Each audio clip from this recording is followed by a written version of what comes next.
Welcome to the launch of Volume 34 of the Caribbean Writer, the University of the Virgin Islands International Literary Journal, where the Caribbean imagination embraces the world. This two-day launch is also a very special nod to the Virgin Islands Literary Festival and Book Fair, which was postponed in April because of COVID-19. Therefore, we have included award-winning authors to present mini writing workshops on poetry, fiction, memoir writing, and a children's half hour, all sprinkled among the Caribbean Writer readings. So it's a little different than the regular launch, but it's sort of a hybrid, we like to call it. My name is Alscess Lewis Brown, and I'm the editor of the Caribbean Writer and also program chair of the VI Lit Fest. This event would not have been possible without core team members such as Charlene Spencer Johnson, the administrative specialist at the Caribbean Writer, unable to join us today. She will be here tomorrow and she sends her warm regards. And also, I'd like to shout out to Matthias Clavier, who is our Assistant Director of Communication, Technology and Distance Learning in UVI School of Agriculture. He's our technology person at the VI Lit Fest and the technology person also just about everywhere on UVI campus, just about. And of course, Adrian Rajasa, who is signing in with us from Minnesota, who is our technology consultant. Diane Levans from the College of Liberal Arts and Social Sciences is the treasurer for the VI Lit Fest and also the administrative specialist in that school. And Yvette McMahon is our secretary, and she is also an educator within the Department of Education.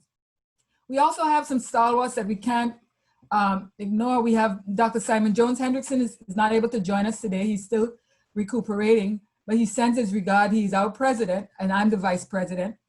Ellie Hirsch is the Children's Museum of St. Croix representative. Biko McMillan is signing in from New York, and he has always been available to help us wherever we've asked him to. And there is Carol Henneman on St. Thomas and Elaine Jacobs, who have also been helping us along with this affair. So we want to thank all of those persons who have come together to help us to make this event what it is today. We want to also take a moment to acknowledge the sponsors for today's events.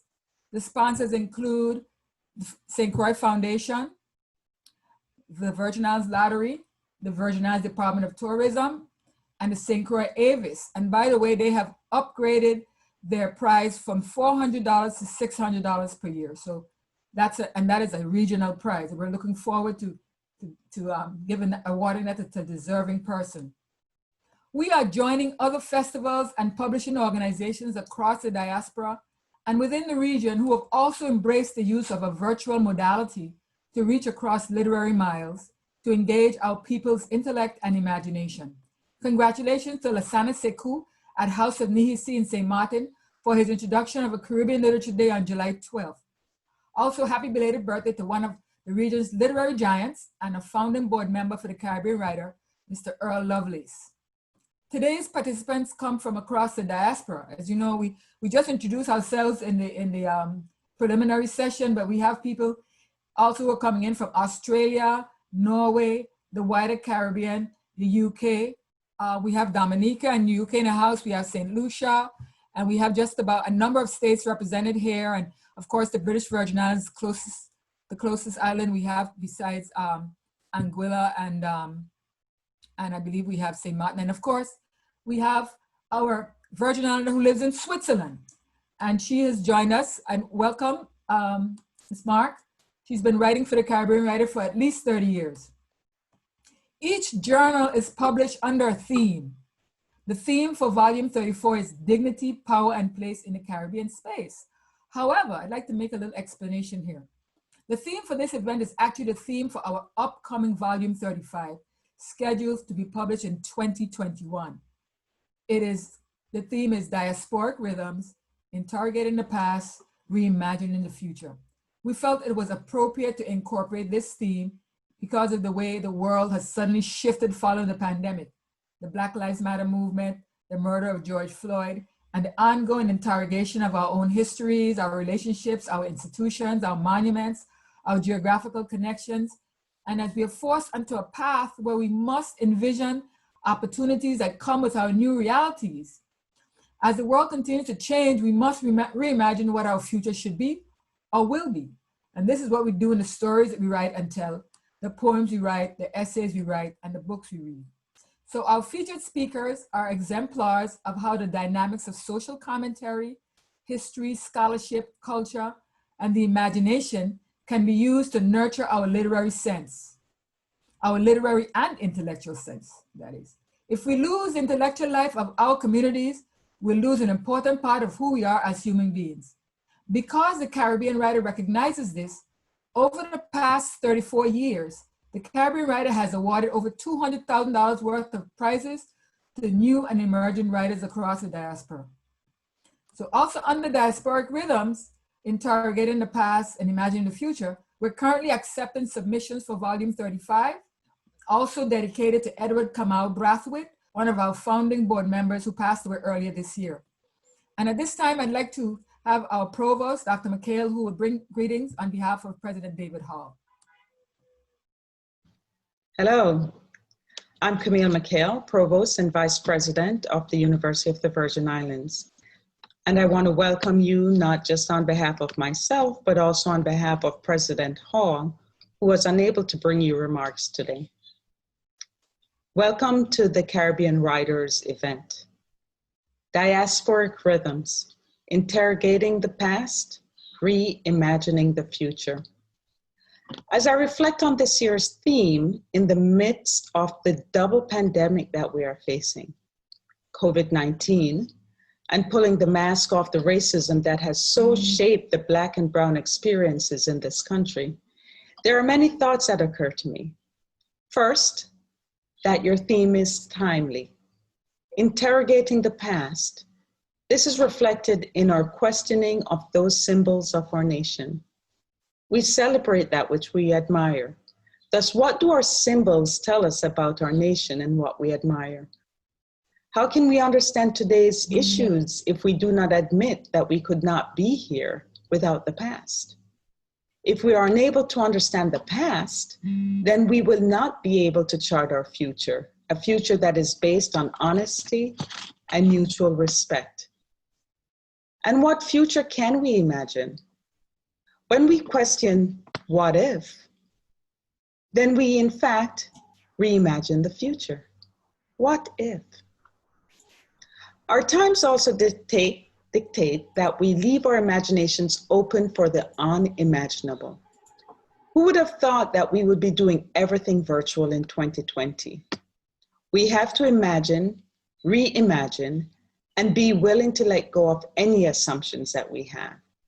And so I want to congratulate the Caribbean Writer and commend Alscess Lewis Brown for reimagining 2020, for being open to new things and for honoring the past. I am pleased to see so many returning authors who will remind us of LitFest's past while bridging the path to LitFests of the future. I'm delighted to see the speaker lineup and know that attendees are in for a treat. Diasporic rhythms. Be fed, be challenged, be soothed. I hope that these rhythms provide what you are needing at this time. I wish you the very best for this webinar. Enjoy.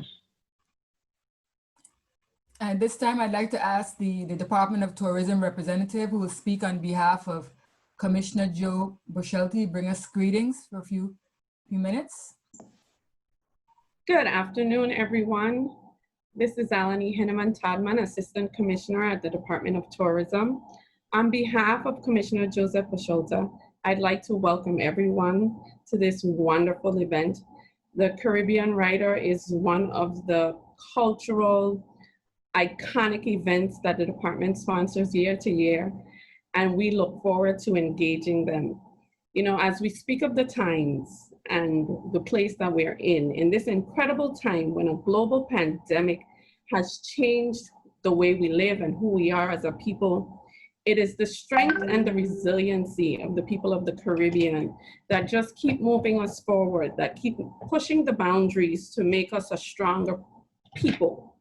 And so when we look at this event and we look at all the different authors and all of the you know, the great minds that are here, we have to extend a thank you for the Caribbean writer that despite the place we're in, they have pushed forward and moved the boundaries to now let the internet connect us. Who would have thought, you know, 10 years ago that the internet would be the new now and that meetings place to place and face to face would not exist, you know? And as we continue to push forward in this space, we have to have our past give way to present. And even within our COVID-19 pandemic, you see where we are now going back to old-time remedies to strengthen ourselves to deal in the time and space where you rely on the old-time Buckleys and your grandparents' remedies for colds and coughs and different things. These are the cultural things that make us unique as a people and that make us stand out, each island, each territory. And so as from the tourism perspective, these are the things that we continue to market and push about how innovative and creative our people are. And as our innovative minds continue to transform our culture through various mediums and humanity despite the changes that we face in this world outside of the pandemic, we are thankful for the Caribbean writer to keep the Caribbean top of mind as well as the US Virgin Islands. So I would just like to thank everyone that's on this forum, you know, for taking their Saturday to come out and share all of this, you know, cultural ambiance of just greatness. And just to say, keep doing great work. And we look forward to partnering with you next year. Have a great time, everyone. And I'll be here enjoying the presentations. Thank you very much. Good afternoon, Mrs. Henneman Todman. And Deanna James is our next speaker who will speak for a few minutes. Some St. Croix Foundation. St. Croix Foundation is like our backbone. And they have always been always ready to hear all of my woes sometimes about what we need. And I have to tell you that I've never walked away empty-handed. And so I know that we're in difficult times now, but I hope that that remains a constant.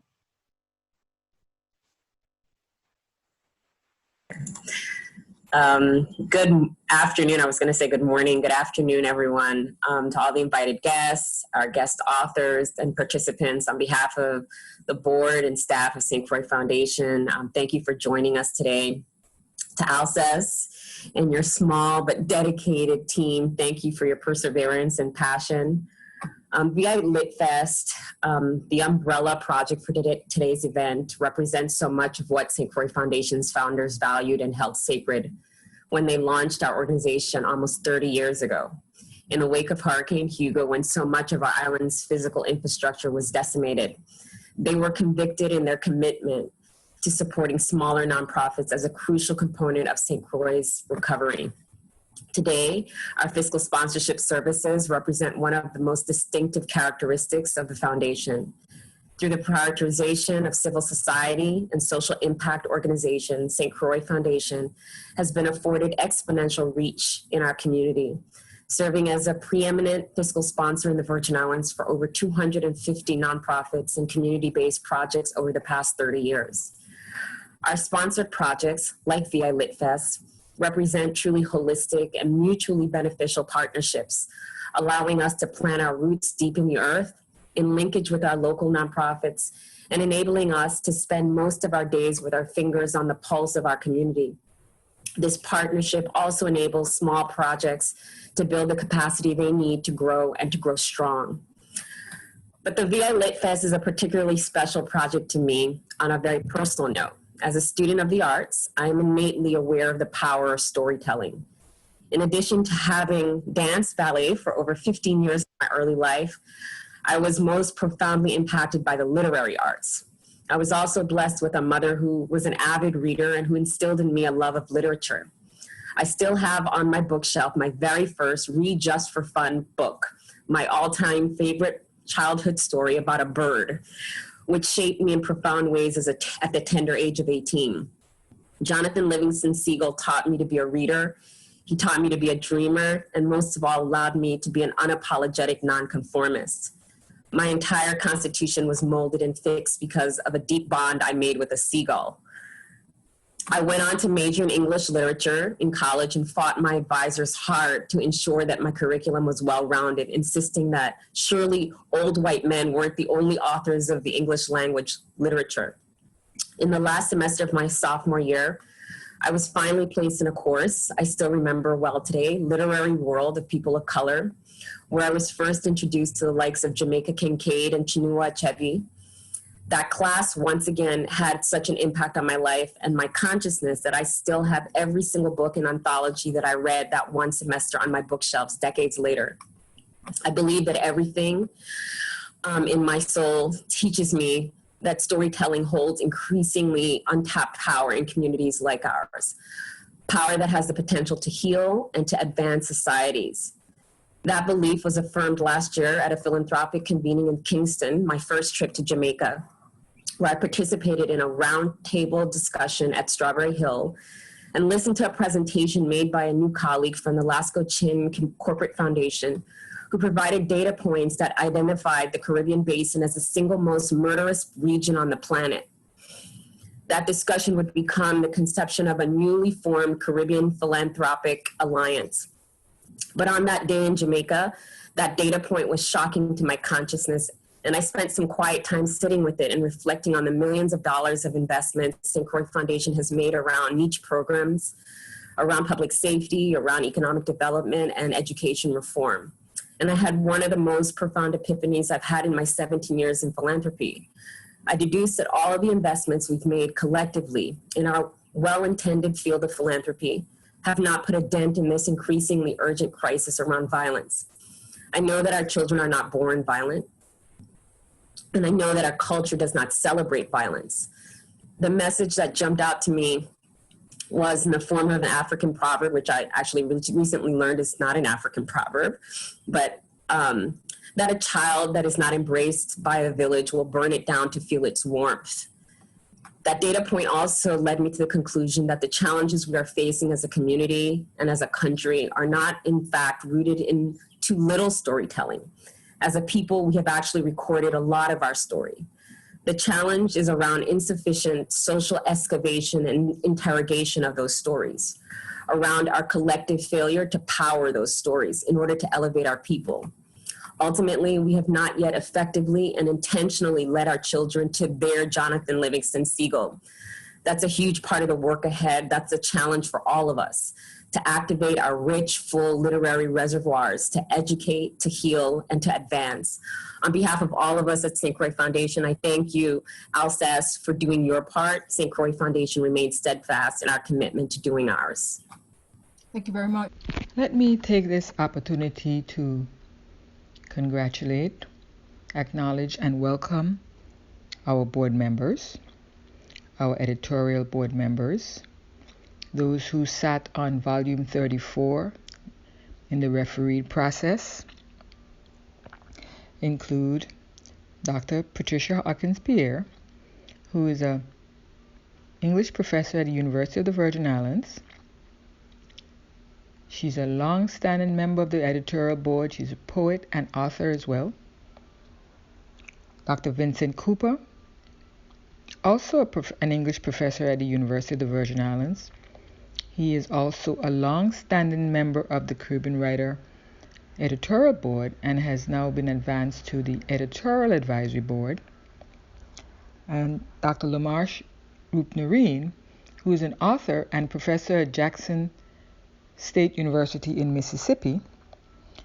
And joining us for volume 35 that we're currently reading for is Dr. Valerie Comby, who is a professor and author at the University of the Virgin Islands, and John Robert Lee, who's an author, poet, and radio commentator in St. Lucia. And I'd like to add that he is known for knitting the Caribbean literati together in a very productive and creative sharing space. And so I would like to welcome these members and congratulate them for the work that they're doing for the Caribbean Writer and the work that they have done for the Caribbean Writer in helping us to publish volume 34 in a timely fashion, notwithstanding the issues we've been facing with the global pandemic. So at this time, we'd like Dion Phillips to introduce Dr. Liverpool. The protocol already established and recognized. Good evening, everyone. I'm Dion Phillips, a retired professor of sociology at the University of Virgin Islands, and I speak to you from St. Thomas, U.S. Virgin Islands. It is my distinct pleasure and privilege to introduce our featured speaker today on the occasion of the launching of the 34th volume of the Caribbean Writer. And I do so on behalf of the Caribbean Writer and the University of the Virgin Islands, together with the friends and the well-wishers and supporters of the Caribbean Writer.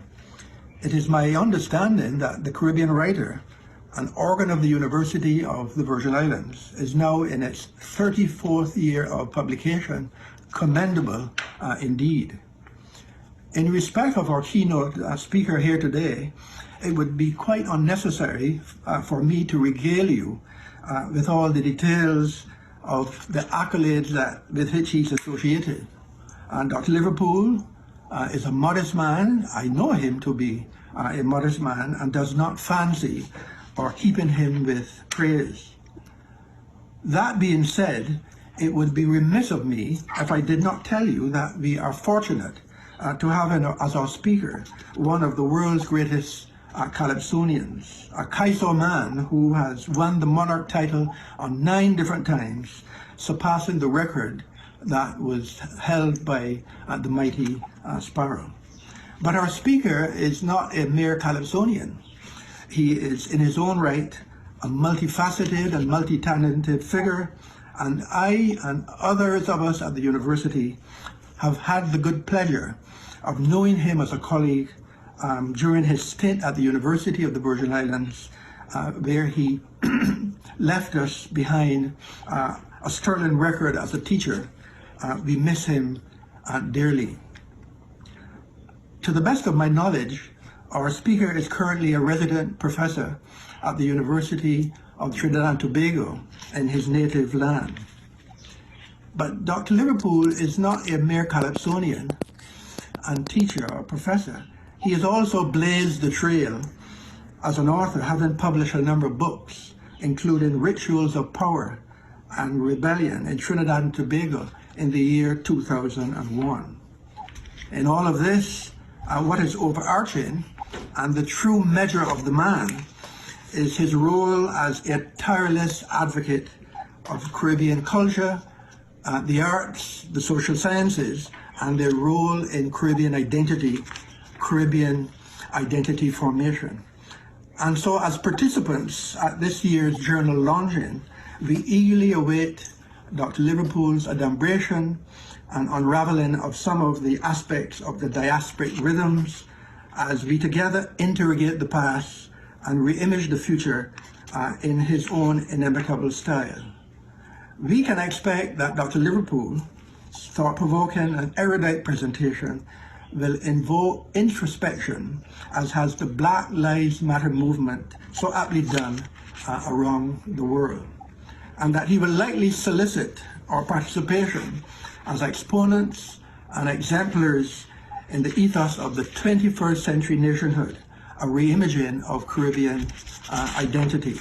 And so without any further ado, please join me in welcoming an outstanding Calypsonian, an outstanding teacher and author, the one and only Dr. Hollis Chalkdust Liverpool. I give you Dr. Liverpool. Well, thank you very, very, very much, Dr. Phillips. Thank you very much, Mr. Alscess Brown, for inviting me. Dr. Phillips, whenever I hear the voice of Dr. Phillips, I miss St. Thomas so much. It's a real pleasure to be here this afternoon. and to be taking part in this Caribbean writer series. Thank you very much for inviting me. As I used to always tell people in St. Thomas that while I love to sing, sometimes I prefer to talk, because in the Caribbean, there is so much to talk about, and sometimes we don't talk enough. So it's a pleasure to be here and to speak on this topic, interrogating the past and reimagining the future. And I'm happy that you have accepted my theme, which is my book, a new book which I've just written, and it's going to be published next month. And the title of the book, it's called God, the Press, and Uriah Butler. God, the Press, and Uriah Butler. And you might want to find out, why would I name a book God, the Press, and Uriah Butler? In fact, when I tell people the name of the book is God, some people jump already. They say, why God? And this book is about in the 1930s in Trinidad and Tobago, and to some extent in the Caribbean, where in the 1930s we had riots throughout the Caribbean, St. Kitts, Barbados, Suriname, in fact, was the first, Suriname, Jamaica, so many riots in the Caribbean that Britain had to send the Moyne Commission, led by Mr. Moyne, and the Foster Commission to look at Trinidad and Tobago and see why, and the Moyne Commission to look at the Caribbean to see why are all these riots taking place. And in Trinidad and Tobago, this big national riot took place on the 19th of June, 1937. And this is what I'm writing about. I'm writing about a man called Chubal Uriah Buzz Butler, who came from Grenada and called for a national strike on the 19th of June, 1937. Why am I writing about him? Why God? Because when I happened to meet Butler as a young man, and I said, good afternoon, Mr. Butler, he addressed me, Dr. Phillips, he addressed me as this. He said, my name is not Butler. My name is Gordon Butler. In other words, whatever I'm doing, it's God and myself doing it. Just God and Butler. And therefore, he feared no man. He didn't fear the British colonial system, because he was saying that you have to fight not just Butler, but you have to fight God and Uriah Butler. So the title of the book is God, the Press, and Uriah Butler. Why the press? Because the press at that time represented the colonial system. The press, the Guardian, the Port of Spain Gazette, one called the People, and the Calypsonians. I use the Calypsonians, I'll tell you why just now, but the newspapers used the press, and they had an idea of Butler, what Butler did, etc. Butler was charged, and that strike caused 25 persons to be killed, approximately 25 persons to be killed, hundreds more were injured, and thousands of dollars lost in burning sugarcane plantations and destroying oil fields. So the name of the book is God, the Press, and I used those newspapers, but I also used the People's newspaper, and the People's newspaper were the Calypsonians, were Lion and Tiger and Growler and Beginner. They used their calypsos to look at what the people are thinking, what they were saying about Butler. So that how did they approach colonialism, the judiciary, the Privy Council, etc.? And how did they fight the conquering system with all their warships and their soldiers? Now, when I went back to see Butler again, Butler told me that history must start with Butler. I thought he was a very arrogant man at the time. But then when I began to study at the University of the West Indies, I came into contact with what we call the concentric method of history by Jerome Bruner. And what he was saying is that you can start to teach children and students history, especially Caribbean history, from anywhere. You can start anywhere, but you must make a circle and come back to where you started. Now, today we ask ourselves, who was this man? Who elected him leader? What did he do? Why did he call a national strike? Hence the book. And just like a dissertation, I look for my research questions or my research statements, some right hypotheses. And my research question was, the British and the colonial system saw Butler as an uneducated man. They saw him as a violent man. They saw him as a radical. They used the word megalomaniac. they call him a fanatic. And worse, he was black. Black in the time when white was a privilege, when a white skin was a privilege, and when a white skin was a passport to power, to wealth, and privilege. So that they didn't see Butler as a human being. He was not educated for them, and he is black. How did I go about it? My method of researching him, I use what we call the top-down approach and the bottom-up approach. Bottom-up, I use 3 approaches. I use the top-down, where I look at all these the so-called aristocrats and all the newspapers, etc. I use the bottom-up approach, where I went and I interviewed all the people who lived, some of the people who are still alive, thank God, and all the people who were there. And then I look at peripheral areas, and I put all 3 of them together, and I combine it to get this story. And I wrote it that like Mrs. Deanna James was talking about just now, in a storytelling style, so that children can read it and understand it. And what did I find? My findings? In my book, we'll see that Butler was a totally innocent man. That his speeches, his mobilization of workers, his hunger marches, which he organized, his organization of the masses of Africans and Indians. Butler was the first to bring Africans and Indians together in Trinidad and Tobago, probably in the whole Caribbean. And they were all meant to improve the lot of the working class.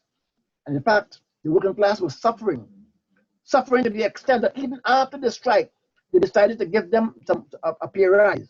And would you believe the pay rise in Trinidad after the national strike in 1937 was a penny a day, a penny an hour per day, 2 cents. And Butler was jailed and given 2 years and charged for sedition. And after he was jailed and suffered 2 years in prison, and he came the World War. The World War of 1939, World War II, 1939 to 1945, the British felt that Butler could not be free. A man like him could not be free. And so therefore, they jailed him again. Having committed no crime, he was held again from 1939 to 1945 on an island in Trinidad, northeast of Trinidad. So Butler spent 8 years of his life, 8 years of his life, jailed simply for saying that Black Lives Matter. And when we talk today about Black Lives Matter, the first man in the Caribbean, perhaps the whole entire Caribbean, to cause a riot and strike is Butler in terms of saying that Black Lives Matter. So the aim of his life, the aim of the book, is to show everything about what Butler did. In fact, to show you Butler called himself the chief servant. So I'm happy to bring this book, and I'm going to sign it up and send it to the Virgin Islands, to the whole Caribbean. All I want to get the addresses, and I want to sign it up so that you can understand, and our children can understand what took place in 1987 and all these strikes in the Caribbean, especially in Trinidad and Tobago, with Turnbull Butler, a Canadian who was very, very, very much educated, more educated than many college people, even though he didn't have any certificate from the University of the West Indies. And that brings me to the importance of history, because some people ask me, well, why Butler? So I write about Butler and I write about history because it is always said that if you forget the past, and we used to talk about that in the Virgin Islands a lot, when we forget the past, then we surrender the future. I like to tell students and tell people again that you drive a motor car, and while you drive a motor car, and while you are going forward with that motor car, you always keep looking in the mirror. You're driving forward, but you're looking backwards. And that look backwards is like history. We always look at the mirror. To understand where we're going, we look at the past. And it's not just to understand facts, or what would be considered bunk. Henry Ford said it's just like bunk. But even though while he said it was just like bunk, or to him it's bunk, Henry Ford used the bunk to improve the cars around him. So that we learn from the past. And what I'd like to stress with this writer series here, I'd like to stress not only just history, but to stress that meaning in history is always subjective. It is always subjective. Even though it may be diverse, it is always subjective. And therefore, meaning in history must always be revisited.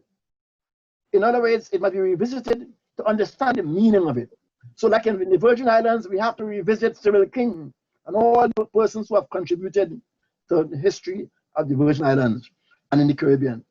Meaning and the significance of the past are constantly changing. I better repeat that.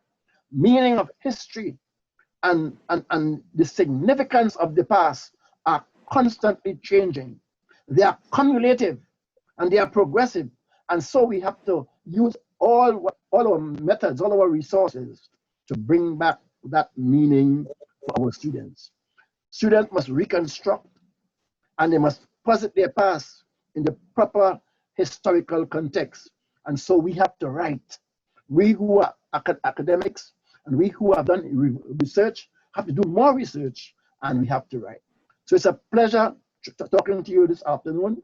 I hope I have my 15 minutes about the past, and I'm hoping that this book, God, the Press, and Uriah Butler is going to bring back some meaning for us in the Caribbean and especially in the Virgin Islands and in Trinidad and Tobago, and to show you what these persons, how these persons fought, and how these persons fought the British colonial system. I close with Dr. Phillips with a quote from Butler when he went into Parliament, into the Assembly, and he addressed the Speaker. And when he was asked, why is he fighting Britain? Why is he fighting colonialism like that? His quote was, "I remain, Mr. Speaker, a most uncompromising enemy of British colonialism." Thank you, and thank you very much. At this time, I'd like to take 3 or 4 minutes to ask a few questions, have people ask questions. Is there anyone who would like to ask Dr. Phillips, I'm sorry, Dr. Liverpool a few questions? Sure. If I may be recognized, Alscess. Yes, you may. Good afternoon, Dr. Liverpool. This is Carol Henneman. I enjoyed so much working with you at UVI. You are indeed a Caribbean gem. Yeah. And I always regret that I don't see you for Carnival anymore. You have to correct that. You're going to have a virtual Carnival for us. Definitely. Just call me. Well, Blakey has died, and Blakey was my man who used to invite me, but I'm open to St. Thomas is my second home. St. Thomas is to a large extent my first home. Always the center. I have a question for you. Sure, man. You know, sure. Your work is so timely and so meaningful at this juncture in our history. I want you to reflect for me on what this could mean to the Virgin Islands, because we are now in a pivotal place where our children know less about us than they ever knew before. And so when you talk about resurrecting our history and bringing it forward to have meaning, what do we do to get the sepulcher out of our brain so that we can rediscover who we are as a people?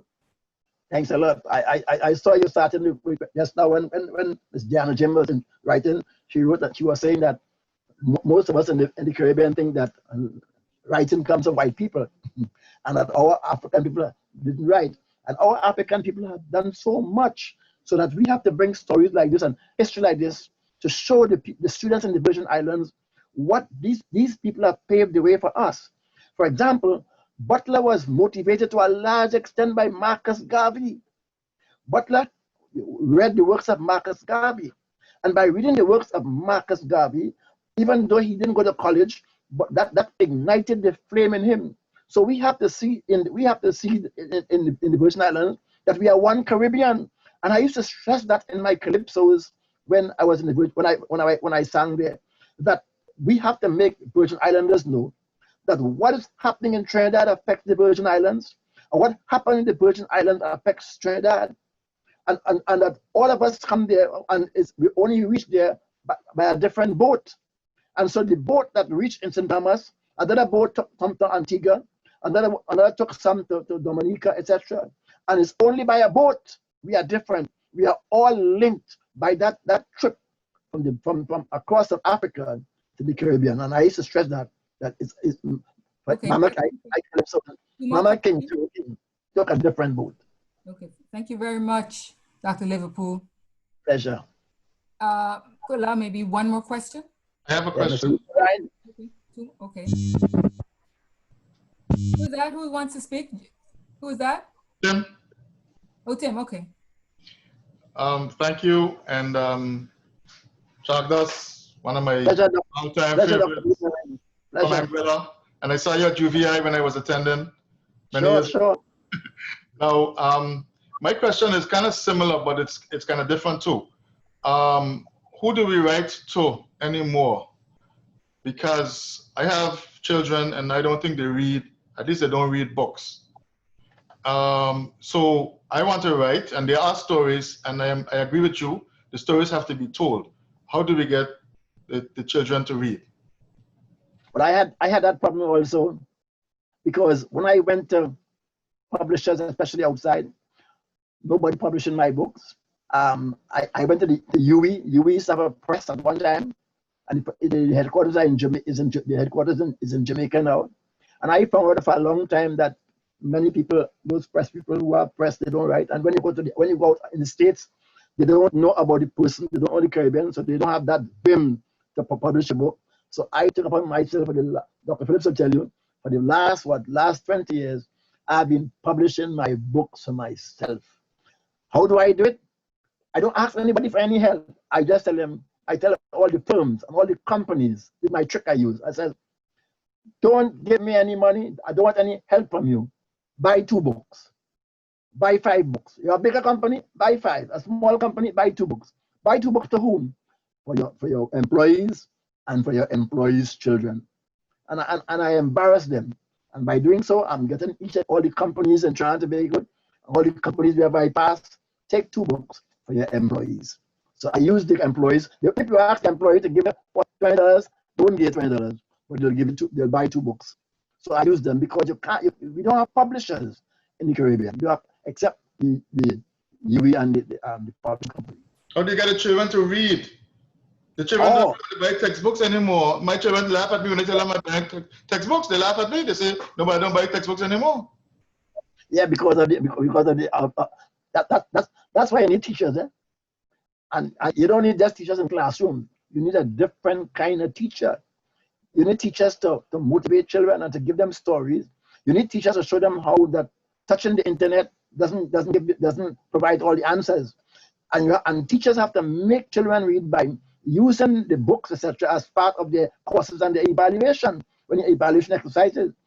How can you reach at that level to write the introduction for your dissertation if you don't read? That's why they have a part called literature review. So unless they read, they can't do doctorates, they can't do master's courses, and they can't write no thesis. So you need teachers. Teachers have to show our children, our students, that the internet and all these things they are part of it, but it's only when you read, and the more you read, the more you understand. Reading. I tell people, don't read not to make fun of me, but read to understand. Reading is a most important part of a child's career. You must read. He or she must read. So teachers is the answer. We have time for one more question, and then we'll move to the next segment. Yes, this is Lamar. Can I ask a question? Sure. Hi, Chalkdust. This is Lamar Ryan, former colleagues at UVI. Yeah. You really presented an amazing presentation. I was very moved by it. Congratulations on a new book. I have a question concerning O'Reilly Butler's life. You mentioned something about him being in prison, and I think you're alluding to that. I think that was a main part of his life in terms of being generating revolutionary thoughts. In some ways, I don't want to pin him a Parliament Mandela because both histories are unique. Yeah. Were there any things that you come across that strikes you that had shaped Butler's life while he was in prison? Were there any moving moments of him that really give him this urge, you think, that to be who he turned out to be? Good, and I'm glad you asked, and that's why I wrote, because to the British and to many academics, Butler was a violent man. Butler preached revolution, and that's how he has gone on in history. But Butler, on the other hand, was a spiritual Baptist. And there are many pictures of Butler with his Bible. And he began no meetings unless he sang a hymn. He did nothing unless he, in fact, while in court, while the British were trying to jail him, people heard him saying the words, Emmanuel, Emmanuel, Emmanuel. And when you look at the meaning of what Emmanuel meant, God is with us. God is with us. God is with us. Butler was a very holy, sacred man. And Butler was one of the stars of the spiritual Baptists that are now in St. Vincent, Dominica, all through the Caribbean, Jamaica, etc. A lot of spiritual Baptists. And Butler was one of the stars of that. The Americans in Trinidad, Butler was a part of that spreading of spiritual baptism. So I'm trying to make people understand that while the British paint him as a violent man who was killing people or causing, on the other hand, Butler was a Baptist who said that Jesus Christ is the chairman of my movement. Jesus Christ is the chairman of my movement, and I am the chief servant. I am the chief servant of Jesus Christ.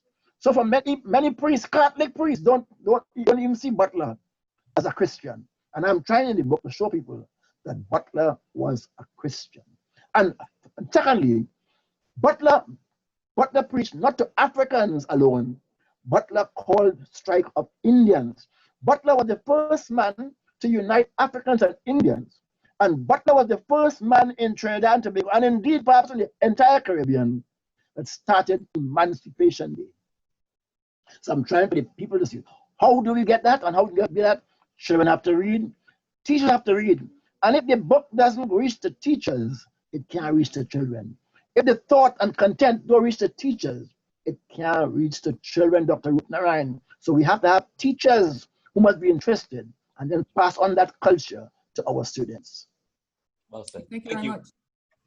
Thank you for that very inspiring presentation, Dr. Liverpool. Thank you for accepting my invitation. You really have made our afternoon. Our next piece up is the speculative fiction workshop, which will have Cadwell, Turnbull, and Tobias Buckell. Cadwell and Tobias are, you ready, gentlemen? Yes. Cadwell and Tobias are both Virgin Islanders. Cadwell went to, correct me if I'm wrong, Cadwell, to Charlotte High School, graduated from Charlotte High School. That's right. And went on to publish nationally. He's become he's ended up, some of his work has ended up in the New York Times best-selling list. And Cadwell Turnbull's, I'm sorry, my throat. Tobias Buckell has also been on the New York Times best-selling list. And it amazes me that both Cadwell and Tiffany Yannick were in the same high school class at All Saints, and they both became national best-selling authors.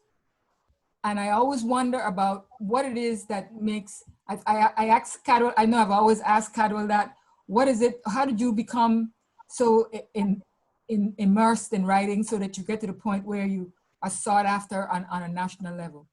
And so these are two young men that we're extremely proud of in the Virgin Islands, and we'd like to give them an opportunity to give us a few words on speculative fiction, or sci-fi as some of the young folks would like to call it.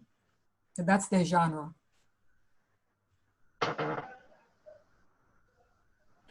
Alscess, it says there's going to be a video. Are we waiting for that? Or are we launching right in? I don't believe it was sent. It was supposed to have been sent, but I think that the person who was supposed to send it had a technical issue. So we'll just go forward with that. They were just supposed to have been introducing you, and I just did. All right. Cadwell, it is always a pleasure to talk to you, man. Yes, absolutely. You know, I was really excited when I found out that Tiffany was working in the Fantastic, and she was publishing all over the world. And when you came along, I was doubly excited because you know, 3 writers of working with the fantastic tradition, fabulous tradition, fantasy, all from the Virgin Islands, all from roughly the same generation. It definitely seemed amazing that just three writers, doing what we're doing would all come from the same island, let alone the same region. I just want to say, for those who don't know much about Cadwell's work, his novel, The Lesson, came out recently. It's been optioned by, I think, AMC TV, right, Cadwell? Yeah, that's right. Yeah, optioned by AMC TV, the same people who do The Walking Dead and all that good stuff. It's a fantastic and very engaging book that uses some of the great imagery of science fiction, but is also set right here in the Virgin Islands. In fact, when I started to read your book, I said, dang it, you used that imagery of the Arthur C. Clarke's Childhood's End, of the spaceships landing in the Virgin Islands and everyone wondering why the Virgin Islands, which was something I had in my back pocket to try one day. But damn. You did a fantastic job. It's not a surprise we'd be both interested in going there. What got you into doing science fiction in St. Thomas? How did you come to discover, as we're all talking about here, these stories and want to do that yourself? Right. Before I answer that, I just want to thank Alscess for inviting me to this, and also wanted to mention that me and Tobias are both in this fantastic new collection of anthologies about dystopia, one set before, during, and then after. And we've been in collections before. We were in the Best American Science Fiction and Fantasy 2018 together, and your story was so fantastic, Tobias. I just want to say, I haven't gotten to your story in the dystopia yet, but I'm looking forward to it. So to answer your question, I think I started just because I was a nerd, and I watched science fiction movies growing up. My mom, so gratefully, she was also very into science fiction, and we watched a lot of like Star Trek movies together. And I was really into Stargate, SG-1 when I was a kid. But also going to high school, Charlotte Amalie High, they gave us science fiction to read. It was the classics. It was like 1984 and Brave New World and those kinds of novels. But I found those novels the most engaging because they got me thinking about how the world worked. I mean, to reference the Dystopia Triptych again, the series, I wrote that story series inspired by things that I read in 1984. So it just seemed to make sense from the very beginning that I would be doing something in the speculative realm. And it was interesting coming out of my MFA and starting to publish and realizing that there was so many great writers that was writing speculative fiction in the Virgin Islands. And it was a pleasure to meet you at a con and get to meet Tiffany Yannick. Tiffany Yannick read my book and blurbed it. It was just a huge honor to just be a part of this, what I think is a growing tradition. And I should also mention Kason Calendar, who also writes speculative fiction as well. And so, yeah, I want to give you the same question, like what got you into this? How did you decide that speculative fiction was the thing you wanted to do? It's a very similar story to yours. I started reading science fiction because it was exciting. I got my hands on it as an early reader. And I just loved the adventure. And when I was reading, Chimamanda Ngozi talks about the myth of the single narrative.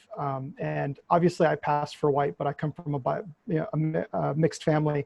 So one of the dilemmas was eventually it started to penetrate into my consciousness that the science fiction I was reading was incredibly pale. And I kind of started to do things like draw. I have a whole, just stack of drawings from back when I was in high school of starships landing in Charlotte Amalie Harbor, right? I would just sit on the deck of the boat I was growing up on and sketch.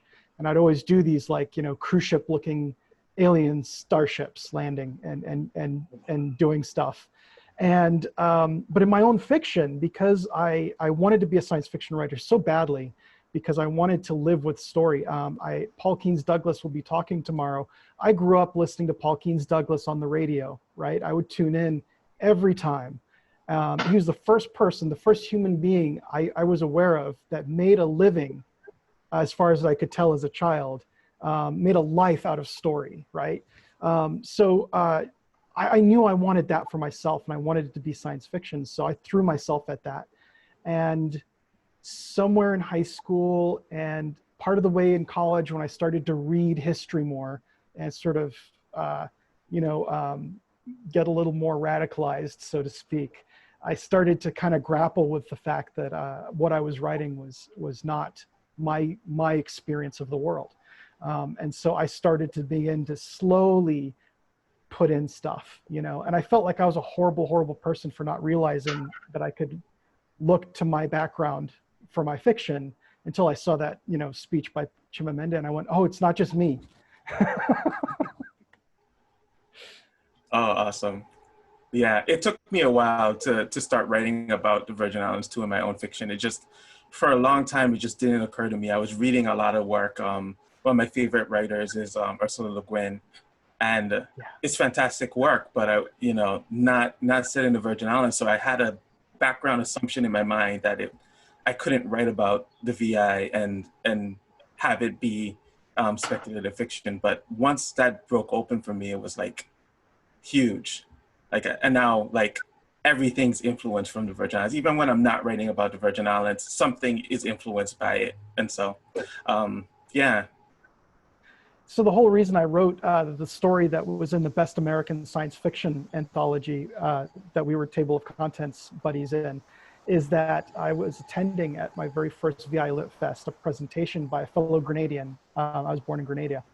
And she'd done this really great research studying resistance movements pre-revolutionary Grenada, and looking at how people use slowdowns, taking orders literally, all of these tactics to kind of fight back against the English colonial system of the time and the English plantocracy before that. And I was so inspired by that that I went back and did some more reading. And even though the story in there is like about a science fiction robot, crazy interstellar, stuff, all of the framework of the story came out of that, just kind of studying the stuff that presenter had kind of shown me a route into. So yeah, the same thing is like, for me, even Karen Lord once said it after reading one of my short story anthologies or collections. She said, like, you can take the boy out of the Caribbean, but you can't take the Caribbean out of the boy. She was just constantly calling out all the little references I had back to the islands that no one in America would notice. Right, that's amazing. Do you find you have like two different kinds of readers? Do you have like, and when you talk to readers who are down in the islands, how do they interpret what you're writing differently than, say, your American audience? Yeah, I mean, it's so different, right? Like one of the things that I remember when I did an event back home was the person that was talking to me complimented me on the work. They really enjoyed the book, but they also like corrected me in a few things. And I remember that like quite fondly. They were like, well, if you're going down Garden Street, you have to turn right to get to 99 steps, not left, or I'm probably mixing it up. And so there's just this like engagement with place that I find when I'm talking to people from back home, and they know the places, so they understand some of the context, even some of the context that I don't. Like growing up there, I took for granted a lot of things that I thought I knew it. And then going back and like doing research, even doing the research for the book, like I did some research for the slave insurrection of 1733 that happened on St. John, because I wanted to write a scene set there. And just so much that I didn't know, and context about St. Thomas I didn't know, and places in St. Thomas that were kind of like hidden in a way that I'd never been to. And I just find that like when I'm engaging with people from back home, they're asking me those kind of questions like, like, that's interesting. Why didn't you talk about this? Or, oh, I really like that you talked about this. This is something that's like really personal to me. And that's always been like really rewarding. I want to ask you the same thing. Like when you talk to people from back home about your work, what are the kinds of stuff that jumps out for them? I mean, there's definitely the place thing. I got the same correction as you did on my novel, Hurricane Fever, which has, I mentioned kind of like a direction in Red Hook, and I'm dyslexic. So it's really, I'm always confusing left and right, and they called me out. They're like, that would be on the other side you know, and I was like, yeah, you're right. The other hard thing is tone. One of the things I get a lot of is tone differentials. I write something that is fueled by anger or a big emotion that people will find, will receive it differently. My story, Toy Planes, when I read it in the islands, people have a really strong emotional reaction to it. Yeah, but the first time I read it for an American audience, everyone laughed because they thought it was a funny story about a bunch of Caribbean people building a spaceship and launching it, right? They thought that was hilarious. And for me, it was like this story about like, no, space is ours too. And it had all my feelings and hopes and aspirations in it. Like, you know, we would, as Caribbean people, play on the same stage as everyone else. And when this American audience started laughing as I was reading it, it slayed me. And I didn't read it again for like years and years and years and years until I was first invited down to Barbados, and I read it there, right? And I was like really scared because it was the first time I'd ever read my work to an island audience live, you know, and so I had to bring my A game. And because we have people like Dr. Liverpool and great orators, you know, in our tradition. So I read the story and people were struck by it. They had the right emotions, you know, and that meant a lot to me. And you know, we have a that few meant a lot. questions. Thank you very much. We have a few questions for Cadwell and Tobias. Here's a question. Alexa says, I think what Cadwell says answers our question about getting children to enjoy reading on their own. Teachers unfortunately are tasked to teach reading in an environment bogged by bureaucracy and politics.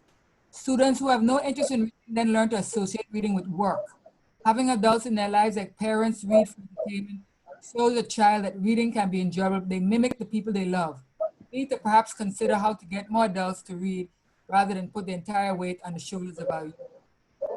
And then another question was, where can we buy your work?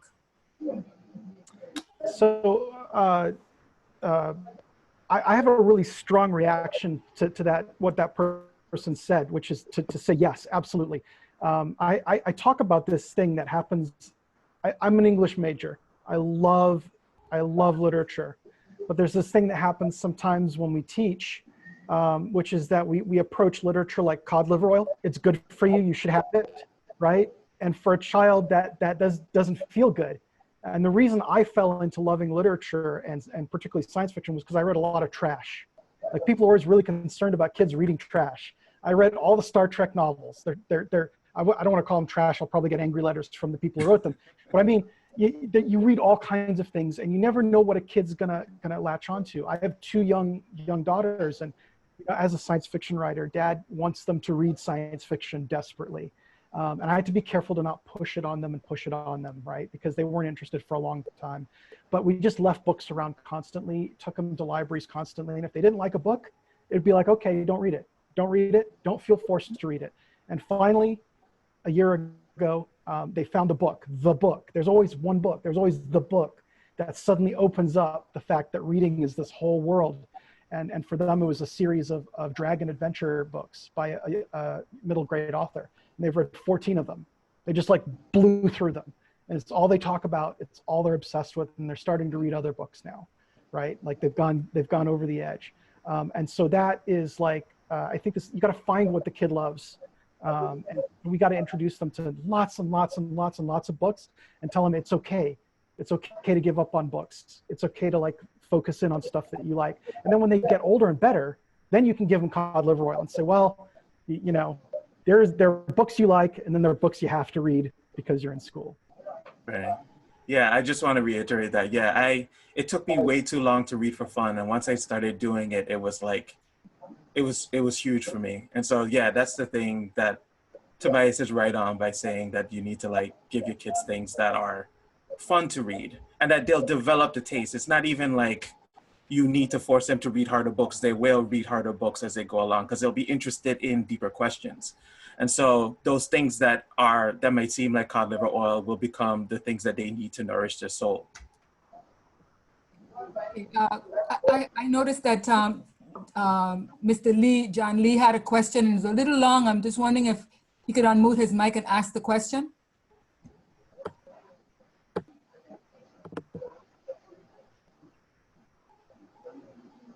Is Mr. Lee here? I think I have to elevate Mr. Lee as the panelist. Okay. John Lee, you should be allowed to talk now. Thank you. Okay, I'm here now. Hearing me? Yes. Hold on. Yes, You sir. hear me okay? Yes, sir. Right, okay. Yes, I had just put a question there for Tobias and Cadwell. What unique advantages, possibilities exist in using the speculative fiction, sci-fi, fantasy form? In other words, that particular form, what, in a sense, unique possibilities can it bring to Caribbean literature, given our political, cultural, social backgrounds?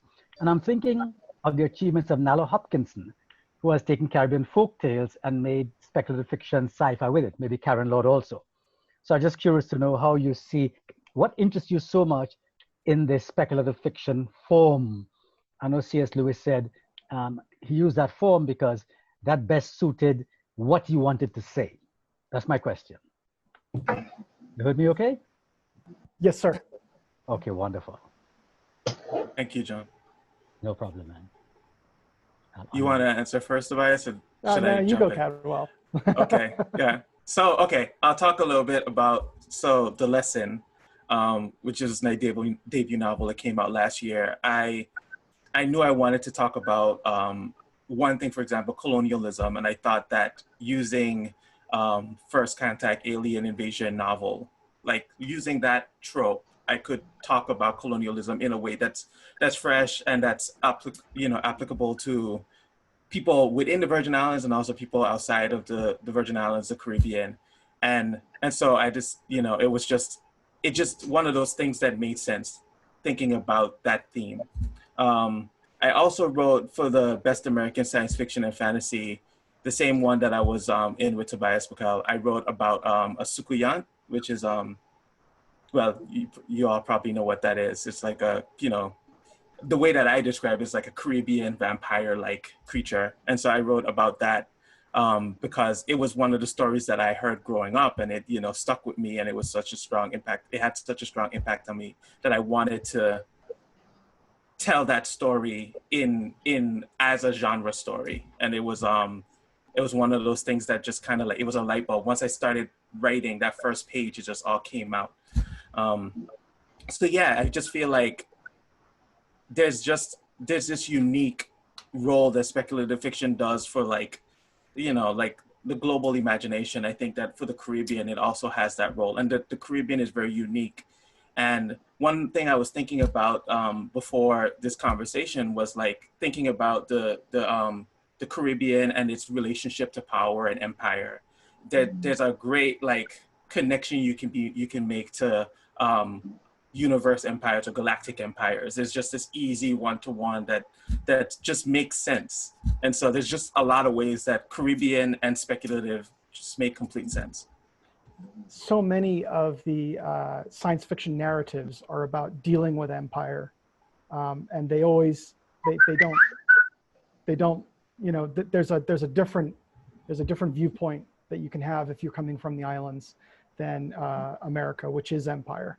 The other thing I say is when I was first doing this, I would get challenged a lot why I was trying to bring the Caribbean into science fiction. And I would say, like, if we don't imagine our own futures, someone else will imagine them for us. And they may not have our best interests at heart. Imagining futures is what gives rise to the possibilities of those futures. It allows us to examine possibilities, to warn us away from some, to advocate for others, and just to imagine them allows us to create a space where people are not always just dwelling on what is now or what is past, which is important to shape the future, but also saying that there are three parts of time: past, present, and future. And if we only ever imagine past and present, we are limiting ourselves by cutting off an entire 1/3 of time and space. So if we imagine our own futures, then we can have a say in our own futures. Okay. Absolutely. Right. So I think we're just about out of time, and we thoroughly enjoyed that. That was absolutely inspiring and fun to just sit and listen to and just to enjoy what you're saying. I think everything you're saying is so relevant to the Virgin Islands now and the Virgin Islands in the future. And Alscess? Yes? I'm so sorry to interrupt you. One, thank you so much for having us on here and to speak to this audience. Thank you, audience, for showing up. And secondly, if you're interested in Caribbean science fiction, please go to www.caribbeansf.com, where we're trying to keep a bibliography of works that engage with the fantastic science fiction and fantasy. And you can find many of our titles there. And we're a couple years out of date, but I swear we will catch up. So if you're interested in this, go to caribbeansf.com. Thank you. I'm sorry, Alscess. I just want to make sure they had that resource. Great. Cadwell, do you have a final word there? Yeah, someone asked earlier about your new book. Tell us about your new book that's coming up. Where can we get it? Yes. So as I said, the lesson is about, and it's an alien first contact novel set in the Virgin Islands. There's some historical moments in the book. There's also some moments that deal with the present and the future. It is available anywhere. You can search it online. I think the bookstore in St. Croix has it now in paperback. You can get it on Amazon. You can get it through Barnes & Noble. Okay, thank you so much. Thank you. Well, at this point in time, I'd like to thank you, gentlemen, again for taking the time to spend some time and share with us. We'll move right into the readings. That will be the segment that will be run by Dr. Patricia Harkins-Pierre. And I know that our illustrator, Elisa McKay, is in the audience, and I know she wants to say something about her cover, her striking cover, and we're going to do that as soon as we're finished with this segment. Dr. Harkins-Pierre. Hi, Alscess. I'm glad to be here today. This is really exciting. Thank you for everyone who's been a part of getting this together. I have to admit, though, I don't have the program in front of me. I wasn't able to get it to bring it up.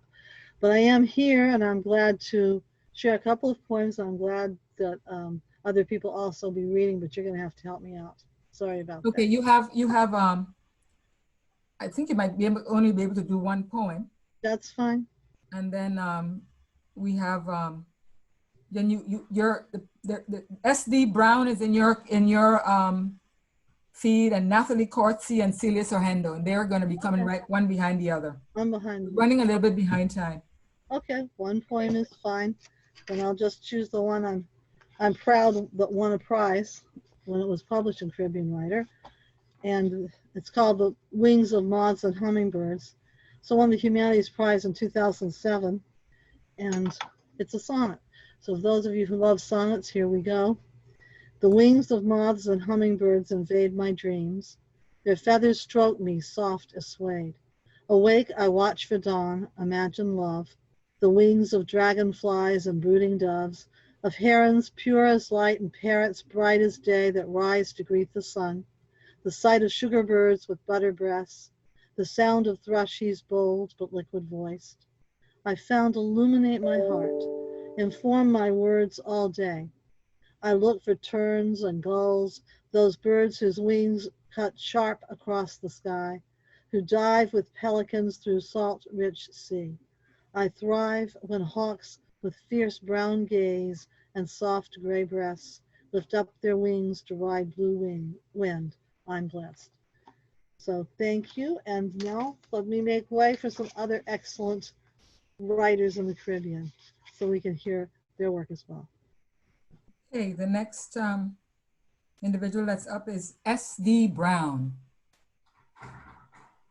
SD Brown. That person signed up for 306 to 311. Can you hear me? Oh yes, definitely. Okay. So I'm going to be reading a short story. I don't have to finish it. Love with the Calypso Cricketer. And I've been a teacher with the Department of Education in New York City for about 23 years. And I was working with a teacher and she told me, well, Clive Lloyd is my uncle and he's a cricketer. And I looked at her and I said, my dearest, in my mind, I was speaking, this lady has no concept as to who Clive Lloyd is and his relationship to cricket. And so therefore, I began to do research, since I'm a cricket lover, And this story came about. And I took a trip to Grenada, and I love the island, and the setting is Grenada. So here it goes. Okay, just a second before you start. You have 5 minutes. Okay, 5 minutes. Just stop me when it is. I don't have to finish. Okay. When Dancer was a boy, his great uncle Ansel had taken him on a rigorous hike to the zenith of the island and had asked him to look down beyond. At first, he was stupefied, for he couldn't fathom the glory he felt as he glared at the tiny speckles of ransacked houses forming a trail along the serene blue coast. He felt as if he were on top of the world, and the people with their insignificant lives were beneath him. His great uncle Ansel was a cricketer, a fast bowler for the West Indian cricket team, and he would boast of the Grandmaster Clive Lloyd, Super Cat, and how he could swing a ball at an unstoppable speed across the sprawling field. Dancer was so enthralled by his uncle's grandiose stories of giant, godlike men who defeated the world with the simple tools of a wicket, bat, and ball, that he set his sights on being like them. It had taken him some 20 years to reach the apex of his career as a cricketer, only to have Hazel, his disillusioned wife, toss the failure of his marriage into his face. "Horace," she'd shout, "Pakistan is calling you, but I need you more." Hazel Armsby never got used to his constant traveling to countries like Australia, England, India, and Pakistan, South Africa, and Afghanistan.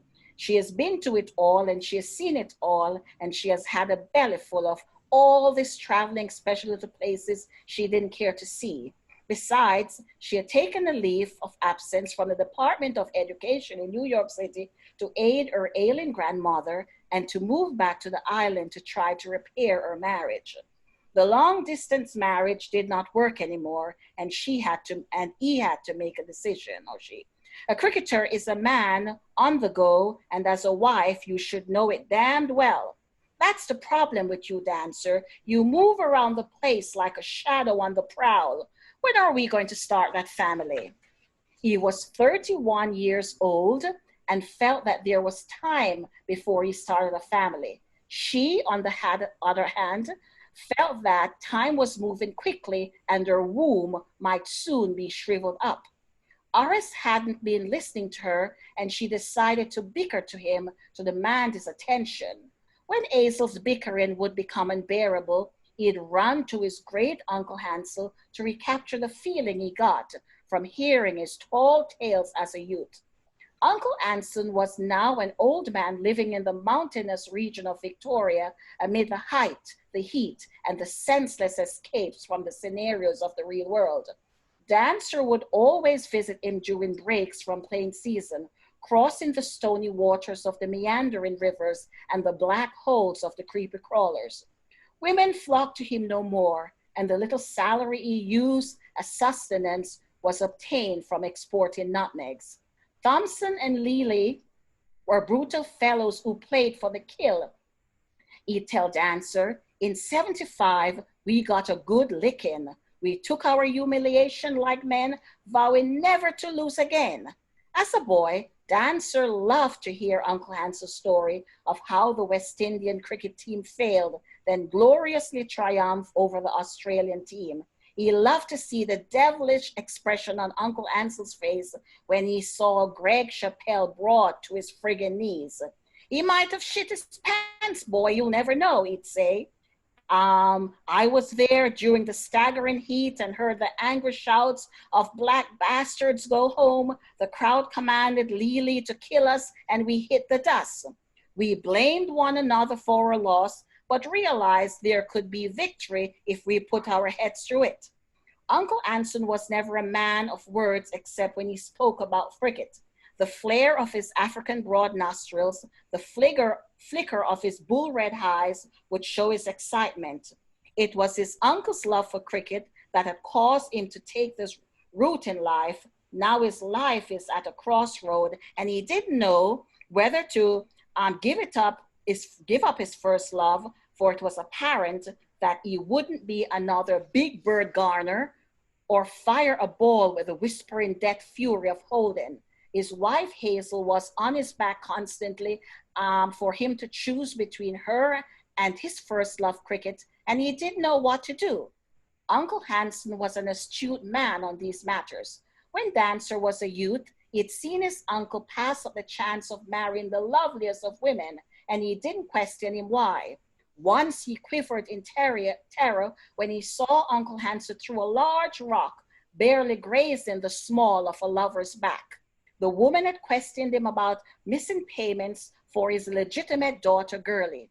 Dancer witnessed the violence, but he didn't know what it meant. He was a man now, and he had been recruited in the torrid ways of love and hate and women and their damned bickering. It was now time for Uncle Hanson to reveal the reason behind, finish? Time is up? Yes, just wrap it up, that last sentence. His hermetical ways and help Dancer to see clearly. Traveling along the high mountain trail amid the restorative fragrances of cinnamon and eucalyptus trees that arose his senses, Dancer went to seek understanding from a wise old man.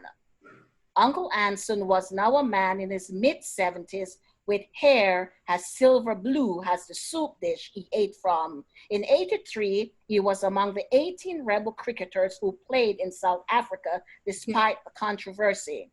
When he returned to the island, he realized that he had lost the hearts of the people. He was no longer a puffed-up hero, but a worn-out tramp who took to the hills to find solace. Okay, thank you very much. Okay, all right. Thank you. I enjoyed reading that as well. Thank you. One of my pieces that I enjoyed. The next up is Natalie Corthesy. Natalie Corthesy. Hi, good afternoon, Alscess. Thanks so much for having me on. It's a pleasure to participate with this distinguished group of writers.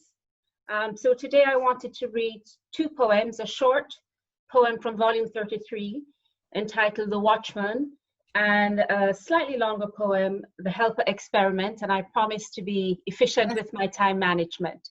Okay, you have around 4 minutes, so you have to be careful. Okay. You might not be able to read the whole one. Okay, The Watchman. In Jamaican vernacular, the watchman is a very tiny piece of meat that you get at the top of food sometimes in very modest households.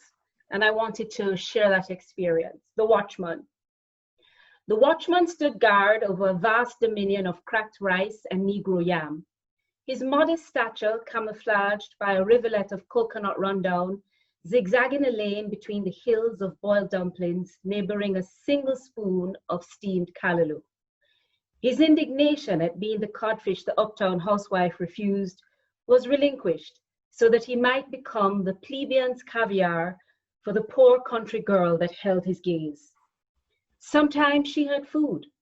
Sometimes she had none. Sometimes she had no shoes, and there was no one to borrow from. Today she would eat and eat until her teeth drowned. Sunday's salty respite from the week's servitude. Always the last to be devoured, and the hero, children remember. The watchman protected bellies and inspired rebellion. The next poem is entitled The Helper Experiment. Mrs. Kingston 8. My ideal helper should be between 40 and 45 years old. I prefer a countrywoman accustomed to the simplicity of rural Jamaican life. Not from Portland, they're innately superstitious. Not from St. Mary, they're notoriously lazy. And not from St. Thomas, they're just plain duds. Helper number 1. My name is Pam. I'm from Watchwell, St. Elizabeth. I'm 36 years old and I have 5 children aged 20, 16, 14, and the twins just turned 2. I want a living job in Kingston. I will go home every other weekend. I can clean, wash clothes. I love to cook. I do not pick up dog shit. I do not clean people's shoes, and I do not wash female underwear. Mrs. Kingston 7. Most helpers have many children. If their children are young, they're more likely to steal. If she herself is too young, she's likely to steal your husband. Most have been abused as young girls by men they know, so multiple baby fathers is common.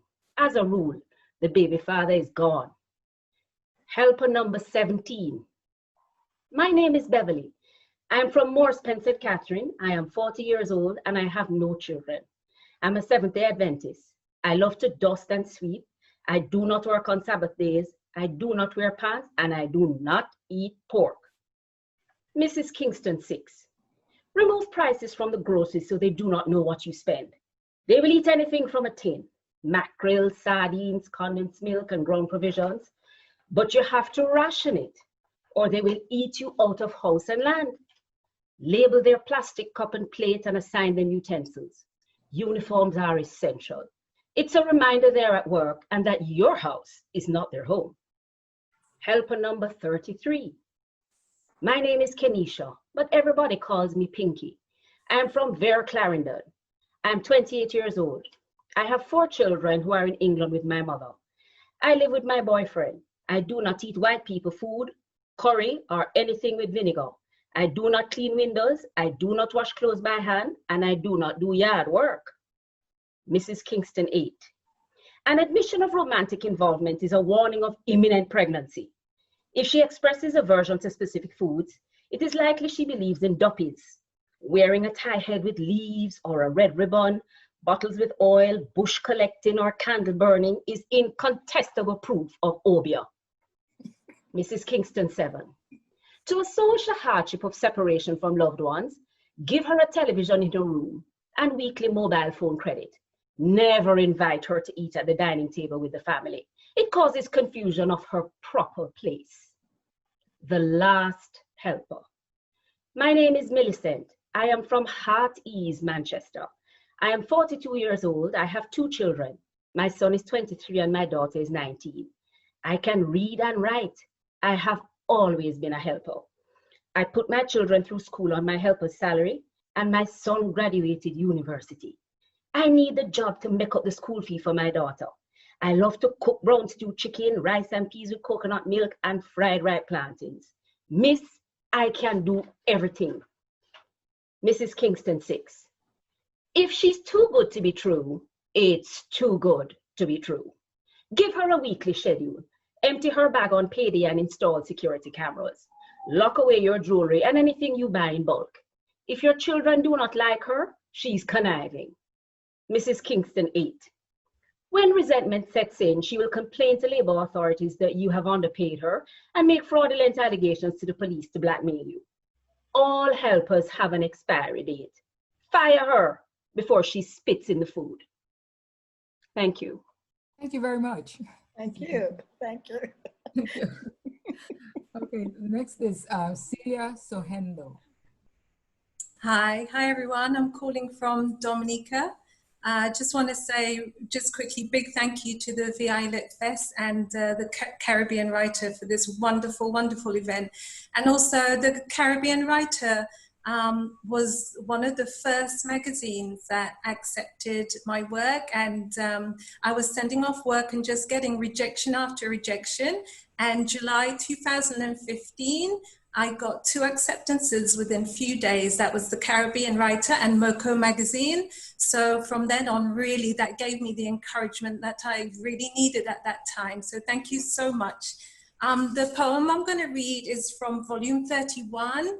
The Caribbean Writer has fantastic front covers. And this one is called Accent Stress. I was born in Dominica, but we migrated to England when I was just 8. Hence this accent, and I came back home in 2005 with said accent, and it has not gone yet. So, accent stress. I write to warn about the weight of an accent, the unexpected prejudice against vocal tones, acute stress hung over deemed guilty head. I write to talk about the trial of an accent. Syllables, soft, sheepish, conjure mammoth misdeeds. Jury deaf to words, judged by inflection. I write to spill about the stain of this accent, diacritic label branding me as other, condemning me as grave deserter of my tribe.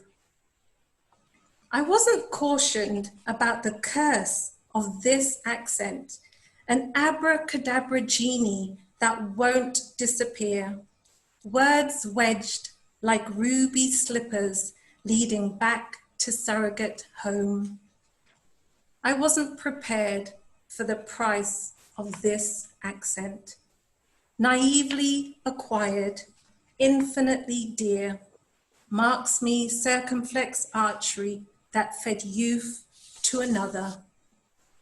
I didn't try to treasure my accent, insidious new lilt so slyly invaded, native tongue tied, put out like garbage. Thank you so much, everyone. Thank you. Thank you for that. Thank you very much. Okay, it's now 3:38. We're moving right along. Our next segment will be, introduction will be by Yvette McMahon, the Secretary of the Virgin Islands Literary Festival and Book Fair. And she will be introducing our next workshop. Ms. McMahon-Arnold? Can't hear you. Unmute yourself. You're mute. Got it. Yes. Thank you. Good afternoon, all. Okay, it's such a pleasure to be here. Okay, hello, everyone. I see quite a number of participants on here. Actually, I count 86 participants. So I want to welcome you and express how grateful we are that you're able to join us today. My name is Yvette McMahon-Arnold, as Alscess indicated. I'm one of the executive members of the Virgin Islands Literary Festival and Book Bacchanal. This segment that's coming up is a memoir writing workshop. Now, we know that memoirs allow us to capture events in our personal lives. And I just want to say that no doubt many of us have been regularly journaling about things that are happening with our lives and have been wanting to transition some of these daily thoughts into something more tangible. And some of these daily musing can actually serve as the roots that grow into the selections that become the Caribbean writer whose 34 years of accomplishments we are honoring over these 2 days. So here to guide us through this writing journey is Rozena Maart, a South African writer and professor currently living in Durban. She's the director for the Center for Critical Research on Race and Identity. Rozena has been recognized for her writing and for her work opposing apartheid and violence against women. She has lectured throughout Canada, the United States, and many parts of the world. She was actually here with us in person for the 2018 VI Lit Fest. Please help me welcome Rozena to guide us through this memoir writing workshop. Rozena, welcome. Thank you very much, everybody. I'm going to try and stand. Thank you to the organizers for organizing such an interesting and important event. Now, I know that I don't have a lot of time, so I'm going to try and go through the steps very concisely and as quickly as I can, but also to make sure that I give you enough material to work from. I've got a whiteboard at the back here, so I'm going to write on it so to make sure that you can see. So just to start very quickly, for most of us know who've been educated on the African continent and in the Caribbean, and I'm going to say places where the British have colonized, where we got taught English literature. We never saw that literature as ethnic in any way. The minute Black people and people of color began to write our own stories, it was referred to as auto-ethnographic. So I think part of this, what I want to do today, is just give you different segments of what is regarded as autoethnography, or what is also regarded as life writing. So generally for this workshop, I do something called writing memory. I also do a workshop called Writing Memory, Writing the Body. And the reason for this is that I think we know that in most colonized places in the world, we know that the body is the site upon which oppression, colonization has found a place, and it's from the body that we launch our decolonization, interestingly enough, from the previous speaker who also talked about speech and accents. So to bring memoir writing and life writing and autoethnography together, why is it that we as writers go to memoir writing or life writing? We go to memoir writing and life writing because our stories have not been told. We know that Black women have existed in English literature as, you know, the enslaved or the maid, or all of the kind of ways in which racial tropes have operated. So we've never been the sort of focus of the actual story, and this is precisely why we have so many women, Black women and women of color, in the last 40 years that have gone to life writing and writing what we call autoethnography and memoir. So having said that, it's incredibly important, I hope you can see that, it's incredibly important that as we start, we ask ourselves questions about who we are. Now, for many of us, you know, our histories have been kept away from us as part of the history of colonization. So when we start to write about our history, our lives, our memoirs, we ask ourselves, we place ourselves in the center, and we call this the subject. So we ask ourselves, who is the subject, right? So let's say you are the subject, right? It's important to ask yourself this particular question, right? So I think I know some of you, and last year I talked about how my surname, M-A-A-R-T, is from the third month of the year for the Dutch, March, and how my grandfather's ancestors were colonized by the Dutch during the month of March, and my grandmother's during the month of September, and my cousins during the month of April. So I know, as somebody who's grown up as a Black South African from a previously enslaved community, that my history was not something that I was encouraged to ever think about or write about. You know, we were schooled on the Jane Eyres and the Shakespeares, and like everybody else, I think most people in this, on the program and participating, know this history of British colonization, and of course, with the United States empire building, it's pretty much a similar situation, where the Black woman subject or the Black man subject is either in the text, whether it's fictional or non-fictional, as the previously enslaved, the colonized, the person who's the laborer, the persons whose servitude we learn. So as we go about this, we place ourselves in the center. We ask ourselves, what is there to know about ourselves? What is there to know about me as a Black woman subject?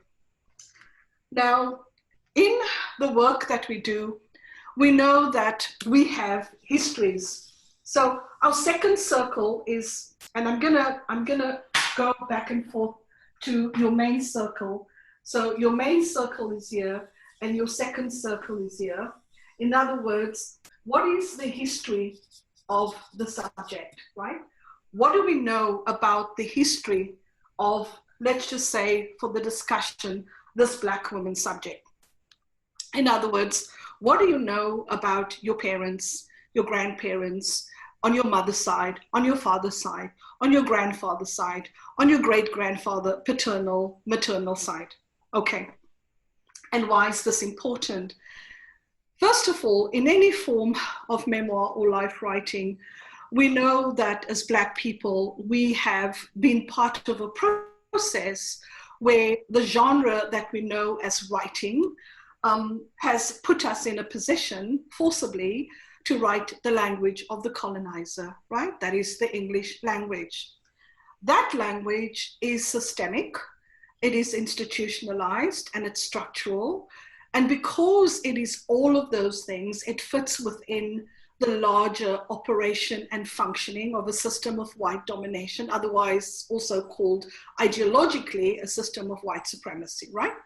But the colonizer's language has rules. It has the start of the capital letter, the colon for the regulation of the sentence, in the same way that colon comes from the word colonized, as you know, to regulate and control the masses. So not only is the Black woman subject who wants to write about herself and her history, the second layer here, facing all of the complexities with which colonization has brought upon us, it also means that we have several layers through which we have to pierce into language, this very English language of colonization, and rip it open and ask ourselves, where do we insert ourselves? Where do we make this language through which we were educated and schooled, because many of us don't know what our original, if there is such a thing, or our mother tongue would have been, could have been. In my case, I know some of it on my paternal grandfather's side, because his background is Croix. But I was born at a time when English and Afrikaans, which is Old Dutch, were the official languages in South Africa. So I have to learn a couple of things. I have to learn that I'm going to have to uncover what is hidden, what is forbidden, and what is repressed, okay? Repressed is one of the psychological mechanisms of the unconscious. What is hidden and what is forbidden, that has been part of the English language, the occupation of the English language, the way in which Frantz Fanon talks about how colonizers' language, how when you speak that language of the colonizer, you hold up the civilization of that language. And this is why when we, as Black women or women of color, when we begin life writing, when we begin memoir writing, we ask ourselves, like, which language am I going to write in? Am I going to write in my home Cape vernacular? Am I going to write in patois? Which language do I write in? Which language is the language of my soul, of my heart, of my ancestors? Because your ancestors may not speak the same language that you, as the colonized person of the English language, speak. So you have to recognize that all of the ways in which this interplay is present in your life as somebody who speaks, somebody who thinks in the language of the colonizer, somebody who writes in the language of the colonizer. These are complexities that you have to engage with as you start this process. It is not something you can leave unattended. It is not something you can leave at the door. It's not something you can leave outside of your written page, however you want to construct. You want to say, I want to start this process. The process doesn't start on the piece of paper. The process starts when you start the journey of understanding what is memoir, what is memory, in whose language is that memory, what is life writing, who am I, what is my history, what is my history of speaking, of thinking, of making meaning, what is my history of imagination. Okay, so with taking all that in mind, what you've got the subject, which is you, you've got the subject's history, which is your family, your ancestry, your history. But then you have your third layer, which is almost your history, the history of that history.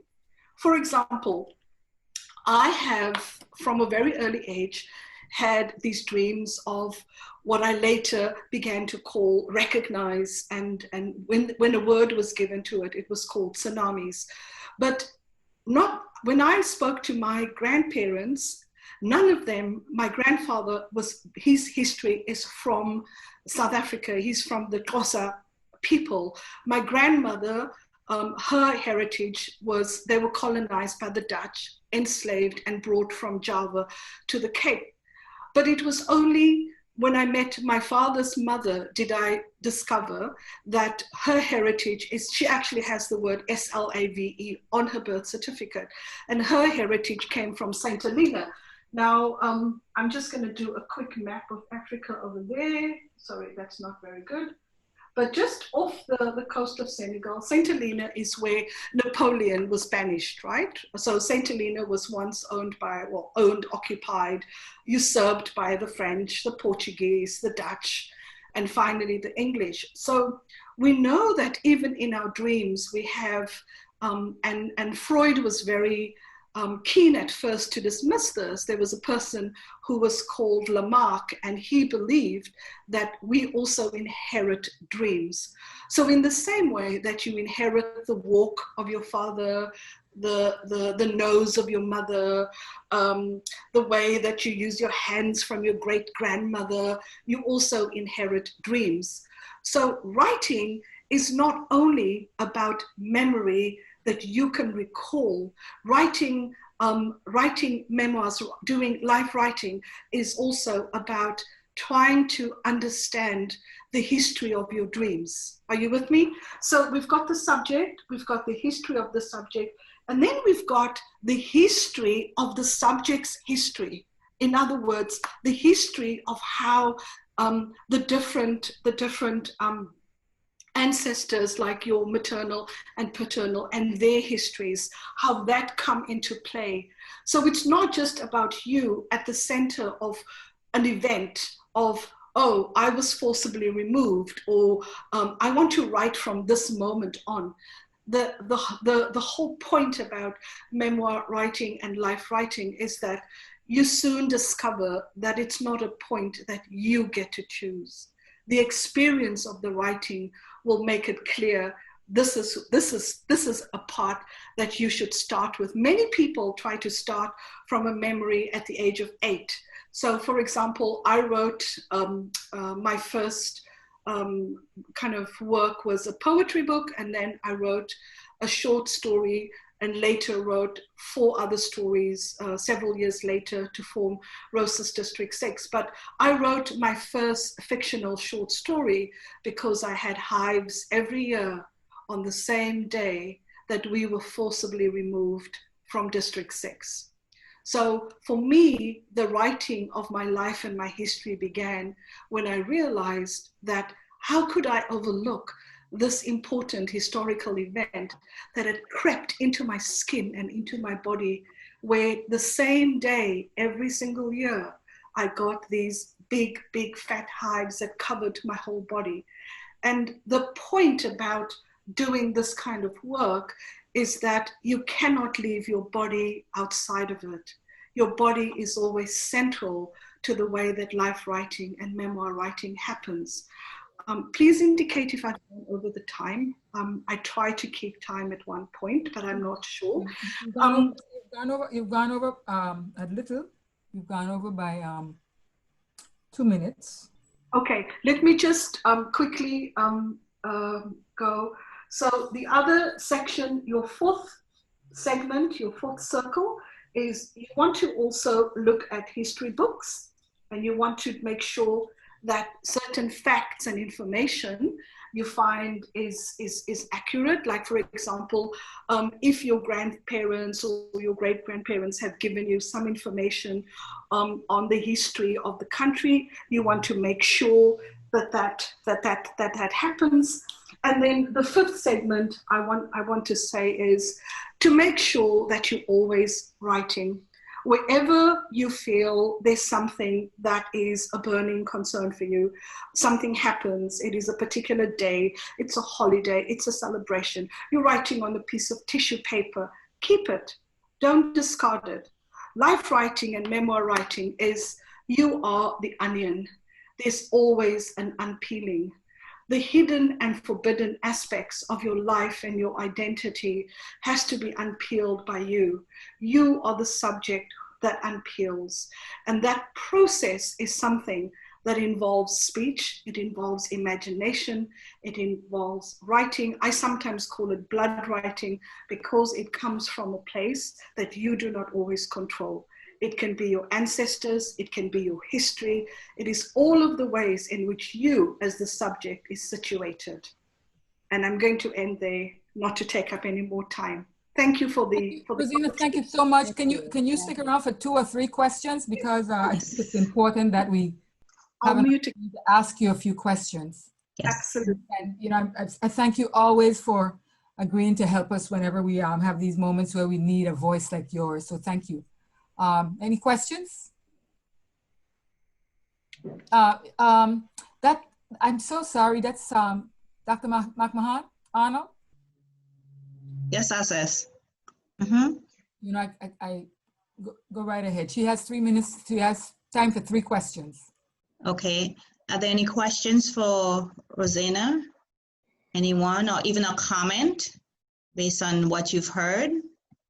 Is the question section working? It doesn't appear to be. I haven't seen any movement since the 3 questions, so you go ahead and ask your question, Tim. Yes. Okay, well, I just wanted to say that I found that most interesting. Well, I found all of them interesting. I love cricket, and so I went immediately to that one. And interestingly, it was a female in New York who was writing about West Indian cricket. It was wonderful. Of course, West Indian heritage.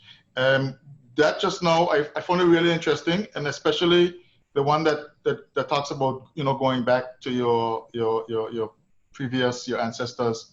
And I'm finding that I'm doing a lot of that nowadays, and I really appreciated the learnings from it. Thanks for that comment, Tim. Any other any questions or any comments? I'm kind of checking the chat as well. Can you Go hear ahead. me? Yes, we can. Go ahead. Something that I would like her to clarify with me, which because I find it rather interesting. Hidden, forbidden, and what's the last one? I could not see it. Hidden, forbidden, and... Hidden, forbidden, and repressed. Okay, thank you very much. Thank you, that's all. Thank you. Anyone else? Comment or question? The questions in the Q&A. Let me go to the... There's a question from Nicole in the chat. In the chat from Nicole, the chat, okay, let me go there quickly. Okay, that was excellent. Let me scroll up a wee bit. Rozena, you are amazing. I'm peeling back the onion and ready to eat grapes after listening to you. My memoir is called Elbow Dreams, a Black Girl Growing Up in Vermont during 1960. That was a comment from one of our panelists. Okay, I'm not seeing a question from Nicole. Okay, I see. This can always be a painful process and a rewarding process, right? That's from Jacqueline. Rozena? Yes, I think for me, it was certainly both. I had, you know, my grandmother had taken me to the doctor to try and find out what the hives were about. And I think until I made the connection, and I also started my first story writing in my own patois and my own home language, it's a mixture of English, but the opening of Roses District 6 is an 8-year-old girl talking, and there's no full stops, there's no commas, there's no punctuation. And I felt that I needed to do that because that was the voice that was the most present to me and the most memorable of my 8-year-old, myself as an 8-year-old child who at that stage had not been contaminated by the English language, because the English language is formal. It doesn't allow the voice of the child who wants to say what she wants to say. So yes, the process can be painful. It can be rewarding. It depends on what you regard as rewarding. For me, the reward is having our voice and making sure that we write the kind of literature that we also want to read. Okay, thank you for that. Alscess, I beg your indulgence, a couple more. Does a memoir have to be completely factual, or can you embellish certain facts for the protection of others? I think a memoir can be both. I often make a distinction between life writing and memoir writing. I think often in memoir writing, the author may decide to use different, like either protected names for various people. It's important to have factual information as quite significant in your memoir, because you want to keep the flow of certain dates. But I also think so many people that I know who started off writing memoir immediately switched to life writing because they felt that there are a lot of experiences that have deeper psychological meaning that they discover as they go along. So yes, fact finding and factual information is very important in memoir, but it doesn't have to all be factual information. Okay, thank you, Rozena. And then just to wrap up, not questions, a couple of comments just to give voice to the comments from the chat. One, Rosena's note on finding the language of the soul resonated with me. That's from Mutrace. Rosena's presentation was insightful and beautifully presented. I really appreciated the way she foregrounded the importance of the body within her description. And there's one more question. Yvette, if you look and see, there's a question from Marilyn Bradford Hall to all panelists. Okay. Go ahead and read that one. I'm not seeing it. Go ahead and read it in the interest of time. Okay. Trauma is such a ubiquitous part of all our stories. How can writing our stories be used for our young people and adults to capture the pain and triumph of their own or our lives and help to break patterns? Did you get that, Rozena? Yes, I think for me, the breakthrough was when I realized that I could be in charge of the trauma. And once you tell about the trauma, you are taking a different position. You are the subject who's speaking to and writing on the trauma. And once you take charge of it, it's very different. The trauma is no longer the trauma because it doesn't pain you, it doesn't haunt you. When something is imposed upon you and you are suffering through it, that's a very different position. And that is what trauma does. We know that in my case, for example, forced removal, or in many cases that I hear, racism or different forms of racism, for example, caused lots of trauma to people, different kinds of trauma, right? And the minute you as the person, if you have to decide, how am I going to take charge? Writing for me was one thing that I could do, that I felt that I needed to do. Because it was for me the recreation of a community from which I was robbed, from which we were forcibly removed. And I wanted to, if you open, for example, the first story, you can smell the food, you can smell the cinnamon, you can smell the peanut butter, you can hear the workers on the street, you can smell the fish. My grandfather was a fisherman. So I was living outside of Cape Town, where I'm from, and I needed to kind of, once I made the connection that it happened every year on the same day that we were forcibly removed, I began to take charge of the trauma. And taking charge meant also trying to recreate the fond memories that I had of that time. And it included all of those experiences. So that is what I did. And I think everybody will choose their own path, their own route. But I say this very strongly. As somebody who's also taught writing workshops with young people in sexual assault support centers, part of experiencing ourselves as humans who triumph is to take charge of the trauma. Yeah, Carol Henneman is saying that the soul must be freed for the true voice, so that true voice, quote unquote, can emerge. And one, Georgina is wondering about new languages to have a new conversations regarding racism. Okay. Any thoughts on that? And I'll turn it back over to Alscess. new languages to have new conversations regarding racism. Any thoughts, Rozena? Yes, I'll speak to that. I just saw that somebody, Elaine, just said, what might be sacrificed when you move from mother tongue to formal language? Yes. So Elaine, let me just say, I did move from, I don't know if that's my mother tongue, but the language, the patois that I grew up speaking, I let Rosa, the character, take up the first two or three pages in my text, because she is the main, she's the reason why I wrote the story. And then I moved to formal English. But in all of the writing, I still used words and phrases that I knew as a child.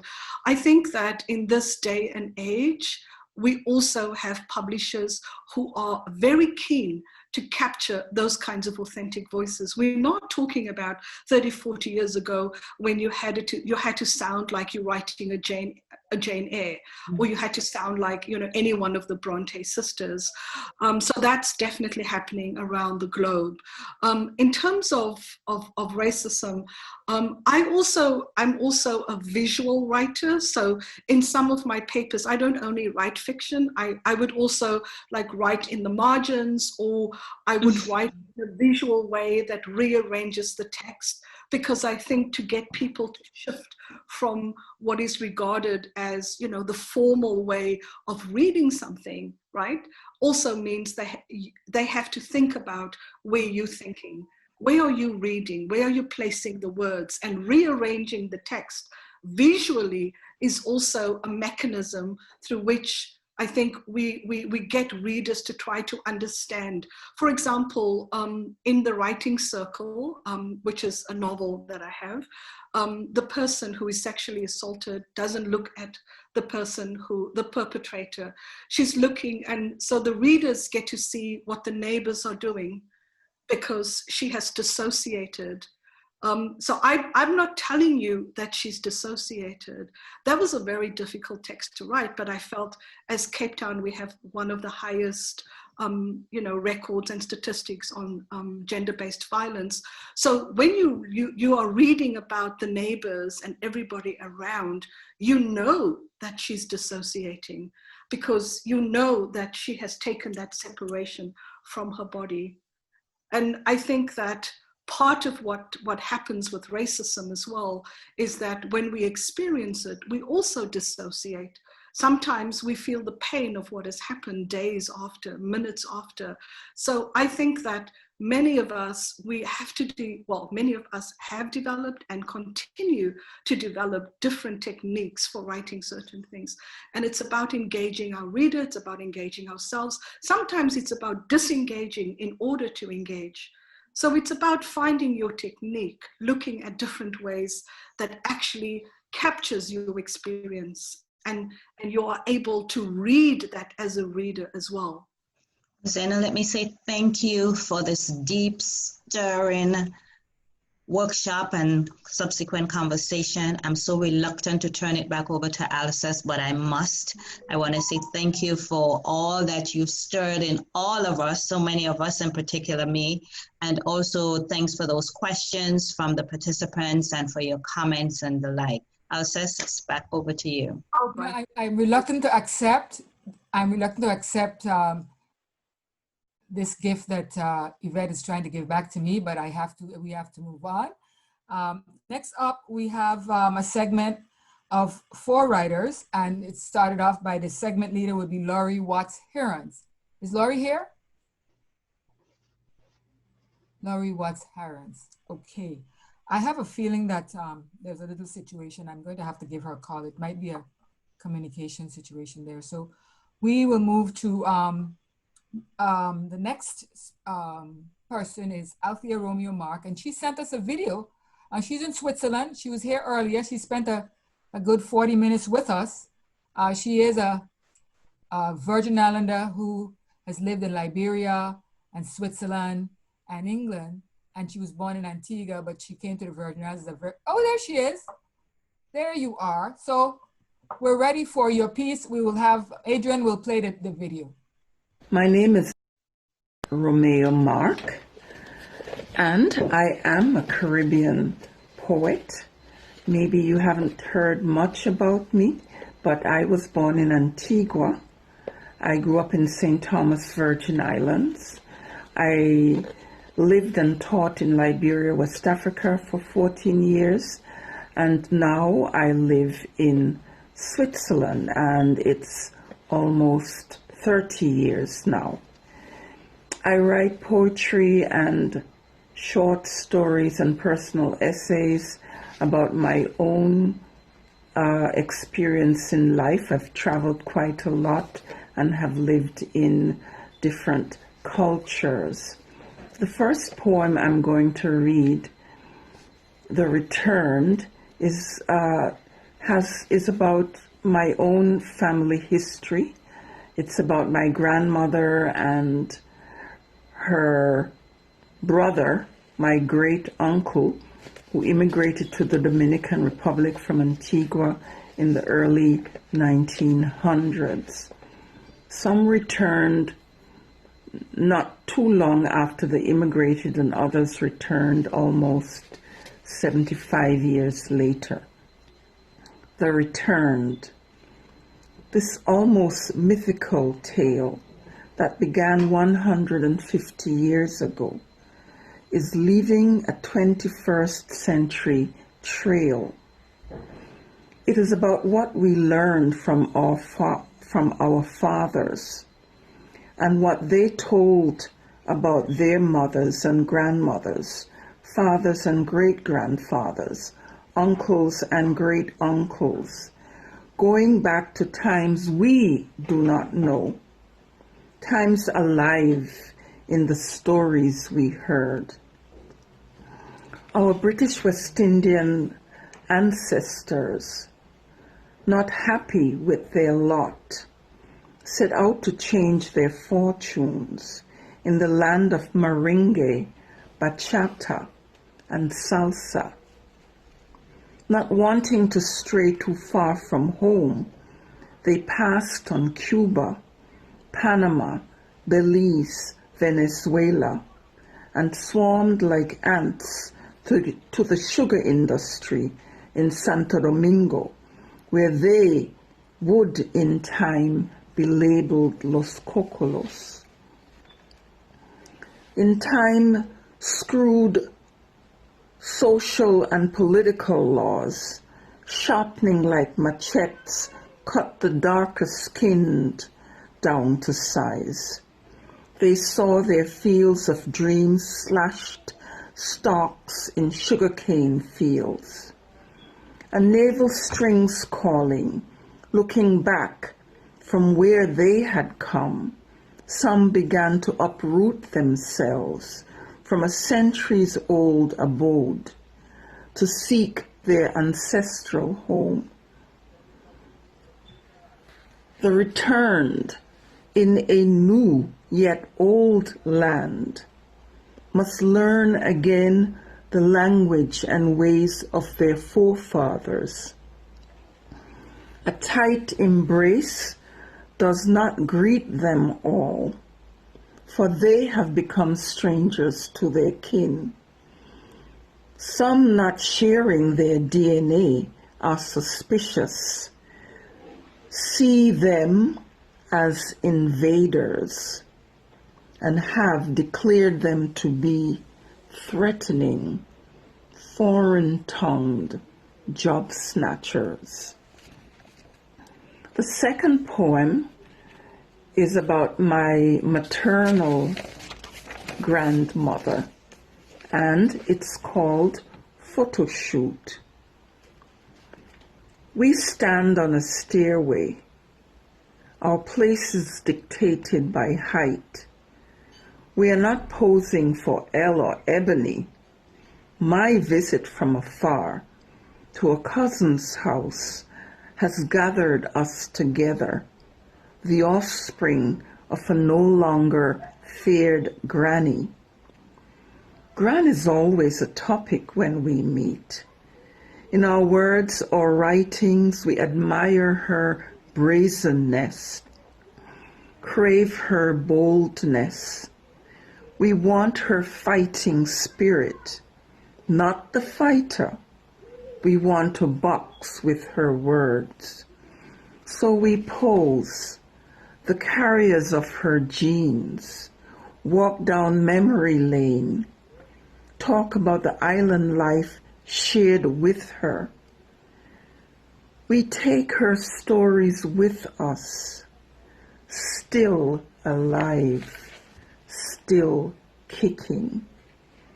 Thank you for listening. Thank you very much. Our next poet is Joshua Nelson. Hello, Alscess. Yes, good afternoon. Joshua is hailing from India. Yeah, I'm from India. I just want to thank you for letting me part of this wonderful event. It's such a great experience to be just here listening to great writers from all across the world. I'm just thankful to be here. Today I would like to read the poem called A Silent Prayer from the Corner, which is yet to come in the volume 35, I think. I think I will start right away. The world wants reasons, it demands judgment, but don't let anyone convince you you're scarce or a memento of your sin. It chills my bones to hear gossips in the streets. Because of this, he is homeless. Because of that, she lost her husband. The planet is graceful enough to carry the signs and the drums. Somewhere a white flower blooms in a Jane's garden, and I think it's fair. There is no uniformity in the universe, no plain lands. Bad thing happens to good people, and it's fine. I wish people could realize this before judging, and if they can't, I hope they lead a life full of grace and never have to know what it feels like to be at the corner of the church and to leave before the final blessing prayer. Thank you.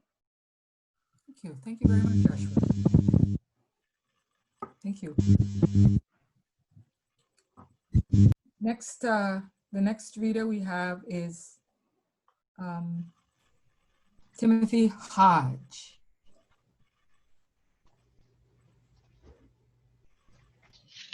Thank you. It is truly a pleasure to participate in this webinar and congratulate the organizers, the panelists and attendees for making this a great success. I was a little shocked when I looked at the contributors list and it referred to me first as a poet and avid traveler, then to my studies, and then to my career. My 4 poems published do come out of that nexus of being a poet and a traveler. So maybe the order is indeed correct. I had visited Africa several times before, but in December 2019, I returned to Africa, the year of the return, literally, figuratively, spiritually. In the UVI Passport of the World program, thanks Leslie, the Halls, Alscess, and my fellow travelers, I returned to Ghana, which I now know is responsible for a goodly portion of my ancestral DNA. And I was inspired to write. Well over a dozen poems now and counting, inspired by the stones which washed up on the beach next to my hotel at Amina Beach, just down the beach from the dungeons at Amina Castle, where my ancestors may have been shipped out from, inspired by the wailing of my colleagues at the Slave River at Asin Manso, and by so much more. I interrogated the past. It wasn't easy. Catharsis never is. Sankofa, I return to fetch it. So here I go. Catharsis. From family and community, my ancestors were ripped, to be sold and shipped, shackled and marched to Asin Manso, Slave River, washed and displayed, branded and auctioned as they would animals, then marched once again to Africa's Gold Coast, crammed into dark dungeons, Cape Castle and Mina Castle, chained and shackled still, in sweltering heat and filth, in urine, feces, and blood. For days and weeks they stood, then shoved through the door of no return, to board the slave master's ship for Atlantic passages, Middle Passage trip. Cruelty continued, callously chained, Below deck they were crammed, darkness, disease, despair, death. Some were dumped, some jumped, chose watery grave to being a slave. On Caribbean shores others landed, to plantations for labor demanded, to toil all day without thanks or wage, whipped when weary, what outrage, to create wealth for the planter, to enrich the European colonizer, to suffer, suffer, and suffer again. Africa's loss was Europe's great gain. The price of sugar, the ancestors' blood, millions more in Middle Passages flood. Mothers, sisters, wives, and daughters, savagely raped, abused, raped again. Each act of resistance repaid in pain. Displacement, death, dehumanization, colonization, still no real emancipation. Sankofa, I returned to Africa to reconnect, to go back and fetch what I had left, to walk to the door of no return, back from my 400-year sojourn, to listen, to see, to learn the bitter truth, to search, to seek, to find my African roots, to walk where the ancestors walked, to hear the words with which they talked, to hear the wailing at Asin Manso of those who would see Africa no more, to see, to touch the memorial stones, to learn of African kingdoms and thrones, to cry, to weep, to wail, to rage within, to repent for my European ancestors' sin, to feel the horror, the anguish, the pain, to pledge never, never, never again. The memorial stones, the stones they left behind, formed by nature's hand, shaped by eons of crashing waves. The stones, monuments to the ancestors, taken away, shipped to distant horizons, to distant shores, to toil, to suffer, to shape foreign lands. The stones, memorials to the ancestors who leapt, who were thrown to watery graves. The stones not shipped, the stones remain. Memorial stones, millions, multitudes missing. The stones remain. Monuments, memorials, messages. And the last very short one, Slave River. Capture, Slave River, Asin Manso, sacred place, wailing walk, the last bath, cannot wash away Africa, cannot wash away Africanness. Auction cannot devalue human worth. Branding cannot create ownership. Chains cannot constrain strength. Fear cannot overpower faith. Horror cannot murder hope. Shackles cannot restrain resistance. March to Elmina cannot exhaust spirit. Dungeons cannot destroy dignity. Door of no return cannot sever forever. Middle Passage cannot annihilate. Enslavement cannot conquer freedom. Thank you very much, Timothy. Thank you. And so the last, in that segment, you were the last one in that segment, and the next segment is going to be led by Biko Macmillan.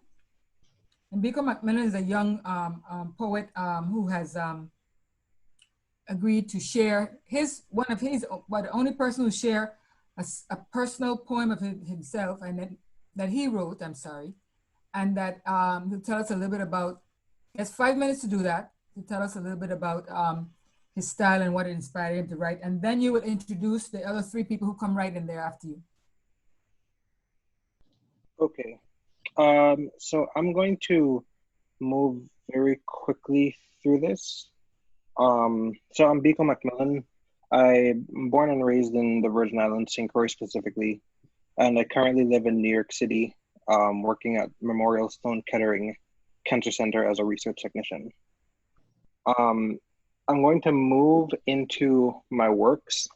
I have 2 books that I've published so far. One is called Writing on Roots. The other one is called Blue Period. Both available on Amazon and anywhere else you could get your ebooks from, and then physical copies are only available from Amazon.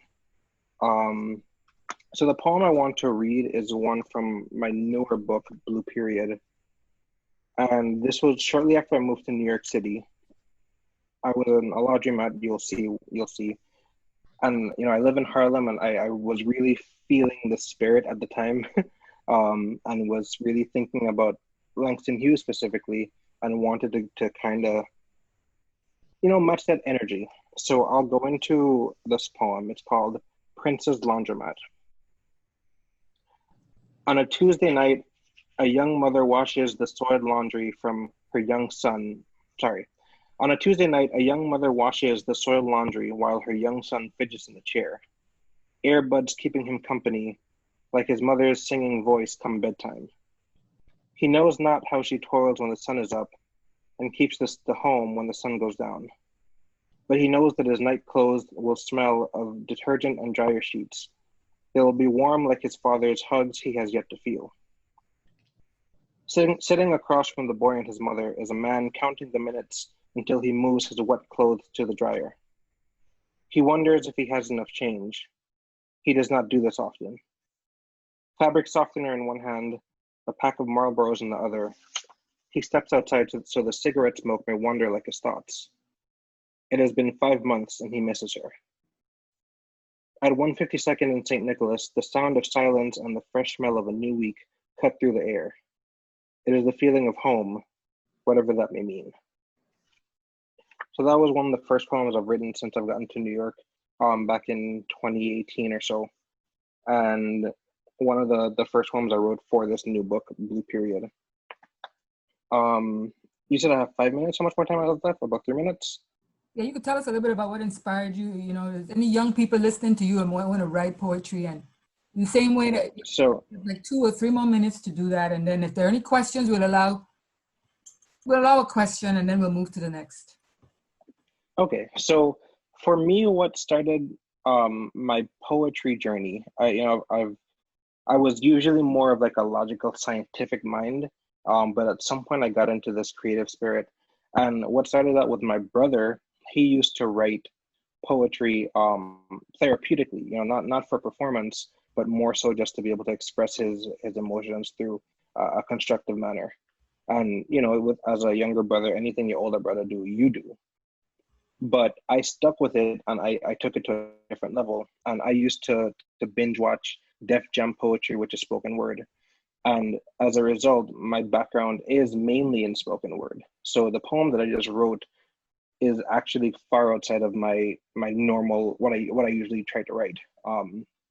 But that's just what I do, and I just feel like it's one of those things you can do to express yourself, to get things out. My day-to-day job is science, is to be very logical, very just that scientific method, and with poetry you're able to go outside of that. So that's just how I got to that. I just wanted to say that I'm really thankful to the Caribbean Writer for allowing me a platform, and also I'm always happy to help out every year, and I really do wish the Caribbean Writer well. It's a really great platform for emerging writers to gain a platform into the bigger world. So with that being said, I guess if there's any questions, I'd be happy to answer. I'd like to ask you, Buckell, can you tell me where you went to high school? Yeah, so I am a public school child through and through. I attended Probably Larson Elementary School, Elena Christian Junior High School, and Complex High School on St. Croix. So, I'm public school all the way. Okay. I just want to make a point. Did you graduate from high school, Buckell? What year? 2013. Okay. All right, any questions for Buckell? Okay, Buckell, we have some other people, 3 people that come after you. So you know who they are, or would you like assistance with that? Assistance. I have the names in front of me, but I don't have any bios if you intended to read those. They'll be all right. Andre Bagu is the next person, and he'll introduce himself and do it. Got it. Okay. So Andre Bagu. Hi, everyone. Hi. So it's really wonderful to be here. And I'd just like to say thank you to all of the wonderful poets and writers who have presented work thus far. It really is a joy to be here with the Caribbean Writer to celebrate, 34 issues. And I agree, that's no small feat. And to also join with the world in interrogating the past as we try to reimagine or re-envision the future. So I'm going to read a poem that was actually published in the 30th anniversary edition of the magazine, and that was published in 2016, which turns out to have been a crucial turning point in history. The poem is called On Wordsworth's The Daffodils. In Trinidad, we don't have daffodils, he said, and it is wrong to write of foreign things. But it dawned on me, the poet's sadness, how only a man pensive and weary would prefer flowers to people, would retreat every now and then to remember that day on the hill when even the clouds were lonely. Isn't that the same country?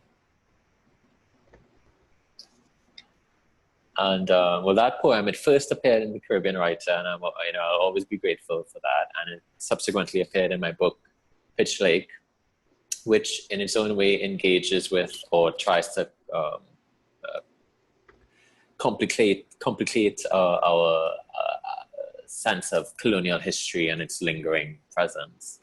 And perhaps, since that was very brief, I could talk a little bit about that theme and how it relates to my upcoming book, which is an essay collection called The Undiscovered Country, which is not named after the Star Trek. I know we have some Star Trek fans here among the panelists, but it's not named after the Star Trek movie. It's from Shakespeare. And The Undiscovered Country is really an essay collection that is about art and politics, and it's about reimagining the world and reimagining the possibilities and engaging with our colonial history. And so I thought I could perhaps just read a very short snippet from one of the essays, because these essays are all about art and my own personal engagement with art from all over the world, including Caribbean writers and other writers. A lot of it examines how art has helped me come to terms with my world and the politics that are shaping me and the space within which I exist in Trinidad as a gay man.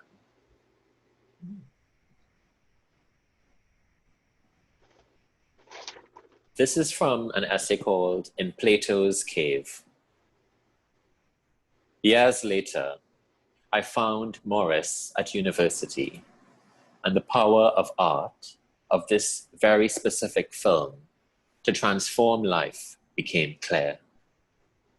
In a way, the film's wide open beach, its two men holding hands while lying in the grass, its angelic voices singing Psalm 51, its pouring rain in the cold moonlit night, its dark, musty boathouse where, quietly, someone lay in wait, hopeful, all became more real than anything that had ever happened to me on the hot streets of Port of Spain.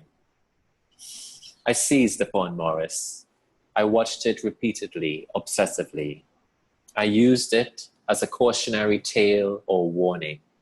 I used it as a prayer. I hoped that, despite the dangers of intolerance around me, it could somehow change my world. In this way, it already has. Very good. Well, thank you. Thank you very much for sharing that. Thank you.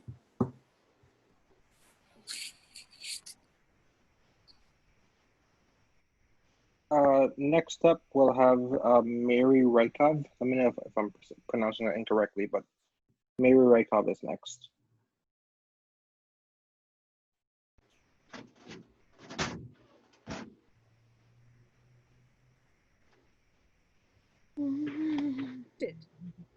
Hola, me llamo María Elena Auerbach Rykov porque nací en San Juan, Puerto Rico, pero vivo en Toronto ahora. I'm so thrilled to be here. And I'm going to read, or not read for you, I'm going to perform for you my poem from Caribbean Writer 28 in 2014, Puerto Riqueña. Graduate school fieldwork found me at the Jacob Perlow Hospice of the Beth Israel Medical Center, where the Lubavitcher Rebbe, Mendel Menachem Schneerson, lies dying on a hospital unit, not the hospice unit, because the Moshiach doesn't die. Well-wishers block the entrance, children sing in the park, and the Moshiach mobile circles the hospital block, loudspeakers blaring. Inside, I know an easy rapport with many New York City patients because, like Epstein's Cotter, I am a proud Puerto Rican Jew. I'm a Jewish spick, my girlish pride chastised by, "Don't say that. You can't say that. Don't ever let me hear you say that." Tasked to prepare a music therapy self-portrait for class, I improvise in binary rondo form, an improvisation, a conversation between my namesake Maria Elena's song.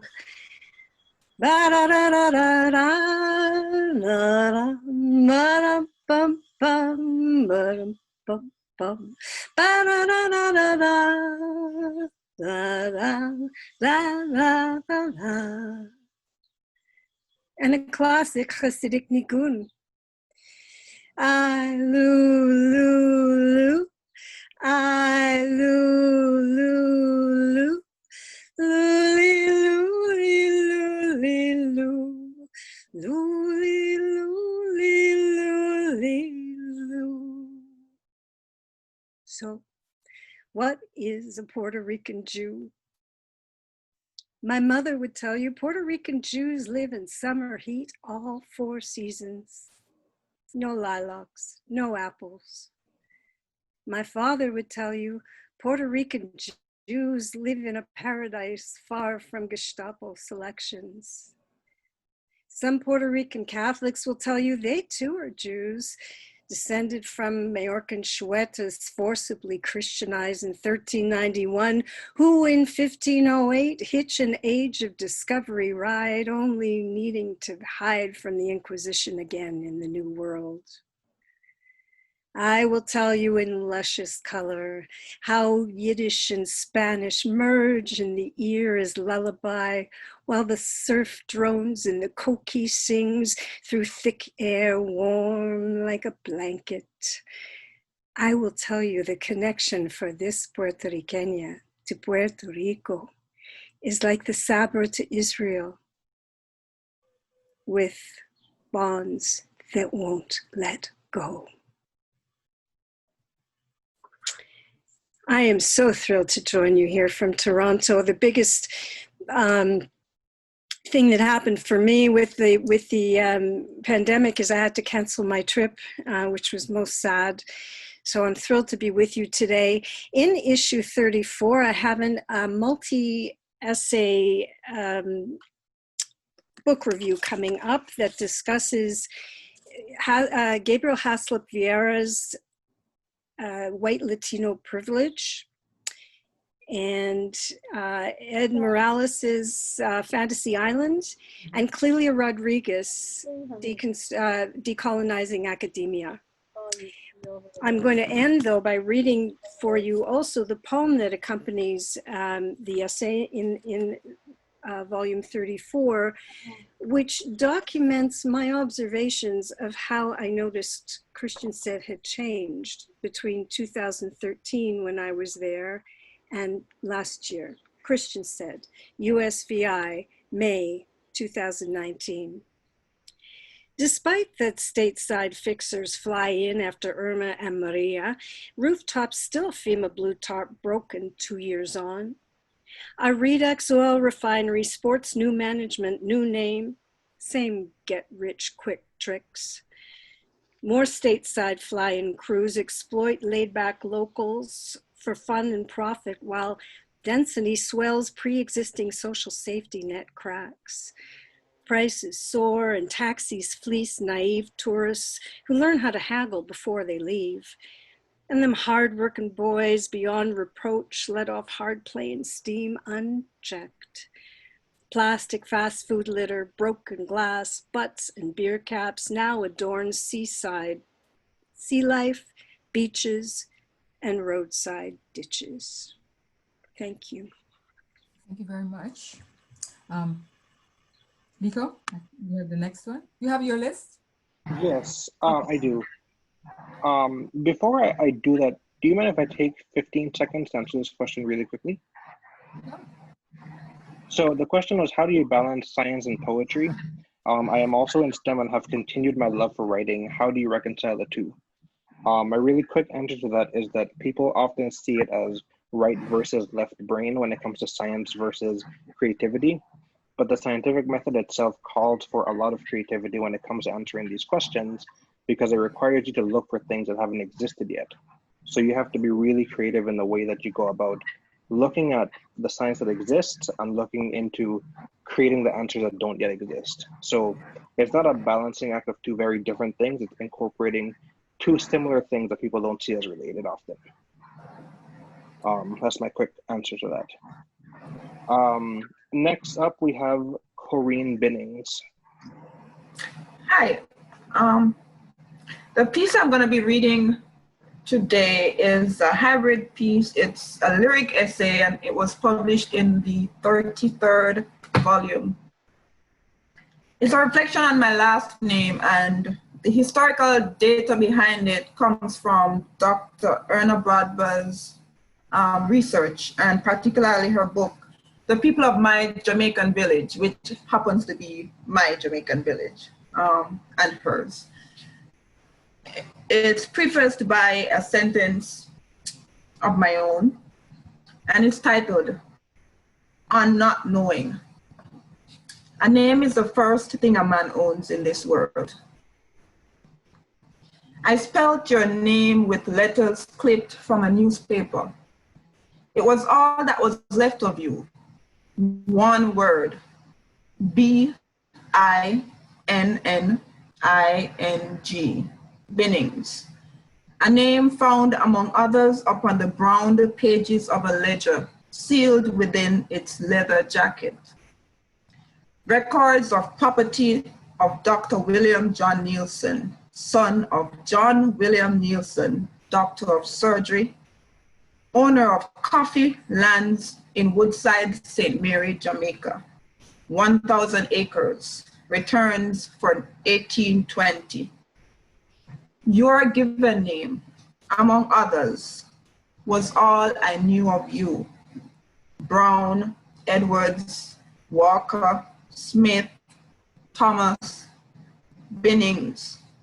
Some children entered by name, color, place of birth, and name of female parent. But you, a single name. Meticulously, I glued my letter clippings onto the black-gray surface of a smooth river stone, as the summer school teacher instructed. It was my name too. I knew as much, but did not yet know that this name might not have been your first, not truly ours. I did not yet recognize that it came with your state of servitude, that this name, stitched onto my homemade school bag, drawn laboriously onto my notebooks, and coached early into my infant memory as my possession, legacy from my father's father's father, was not ours to begin with. Now, with new knowledge, I do not know what to make of this name. This entity that, like the scarlet letter, is me. But is it? Is it me if my father's father's father's real name was not this name, but was the one he carried silently beneath it? For there must have been another name before he came to this island. And if he came to this island from another with this name, there could still have been the other name he would have had he not been taken. A silent name he carried because he himself did not know it or had forgotten its sound. Is the silent name mine then?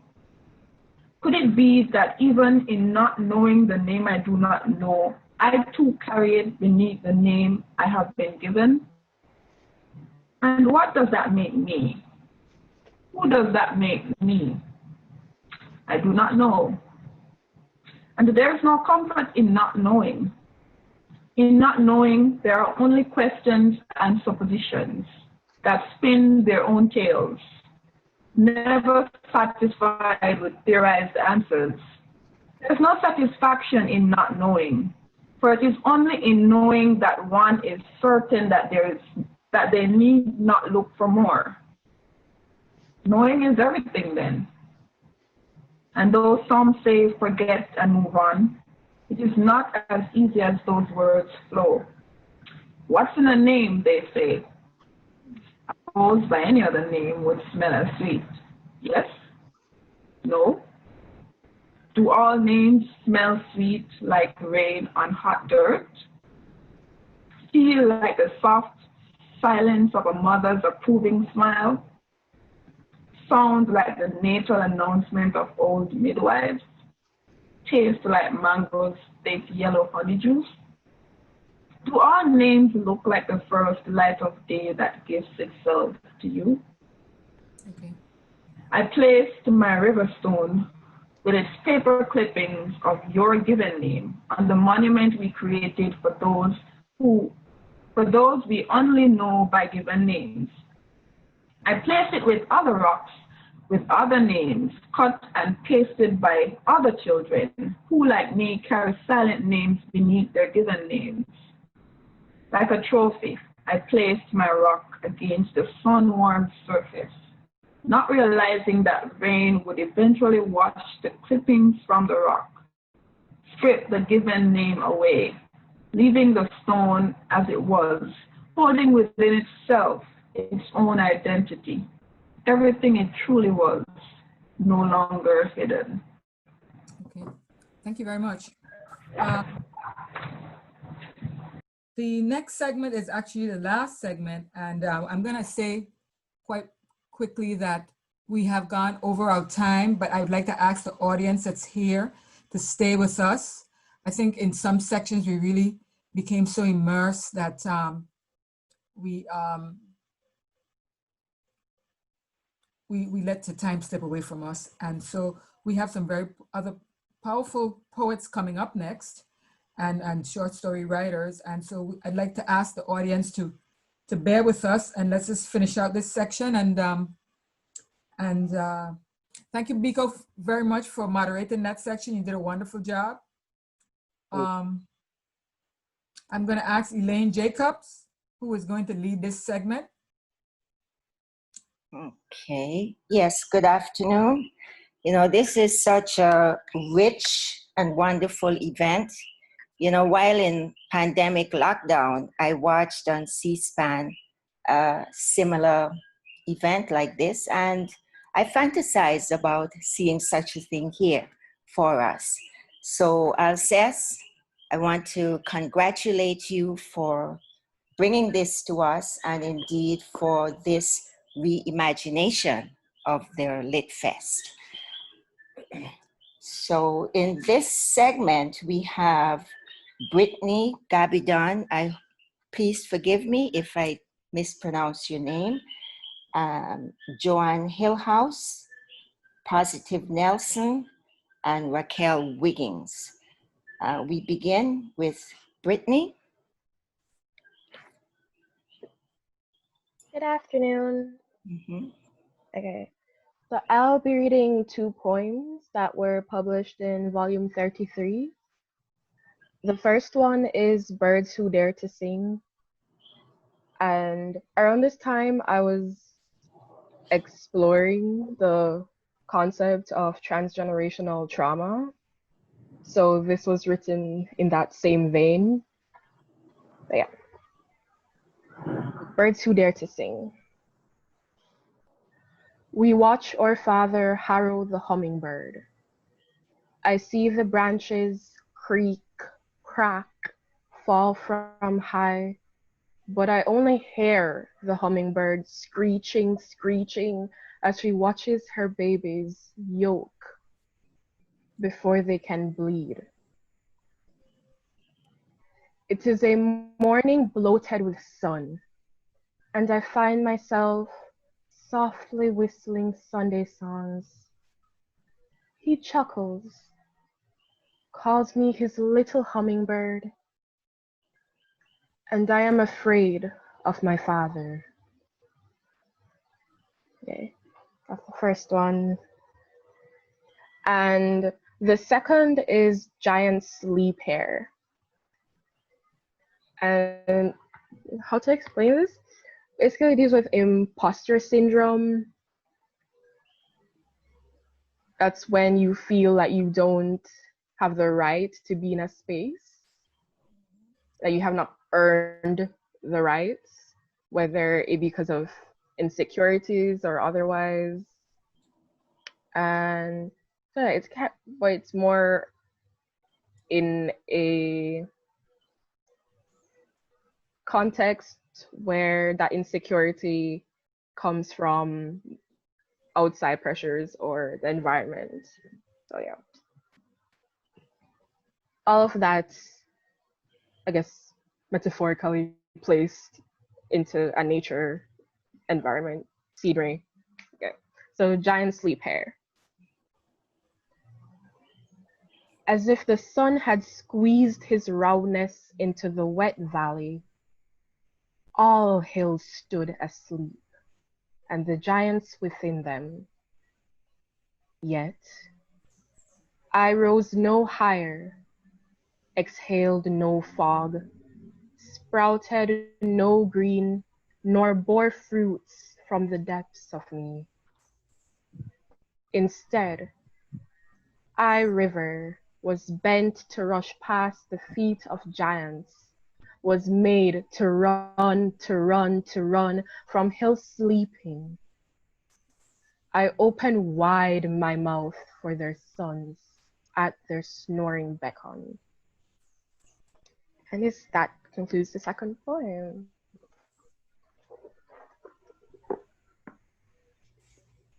Thank you. At this point, we have an ad we want to play for 2 seconds, Elaine, because we've missed a spot before Adrian is cueing me to let me know that we have to do that. So let's just take a pause for that, and then we'll go right into your next speaker. I see she's waiting patiently there.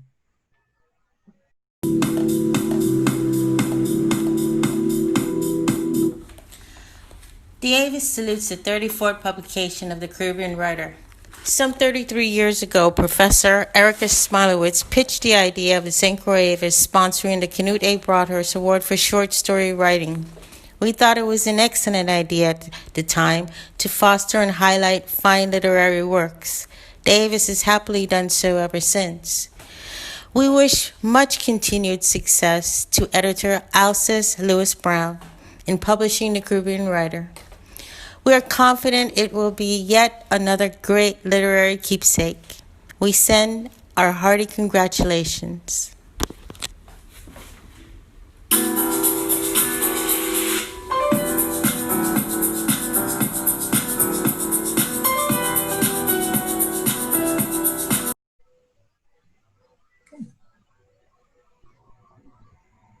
Back to you, Elaine. Yeah. Our next presenter is Joanne Hillhouse. Is Joanne here? Yes, here I am. Okay. Hi, Joanne. Hi. Okay, so I'm going to read today from volume 18 of the Caribbean Writer. It was my first time being published in the Caribbean Writer.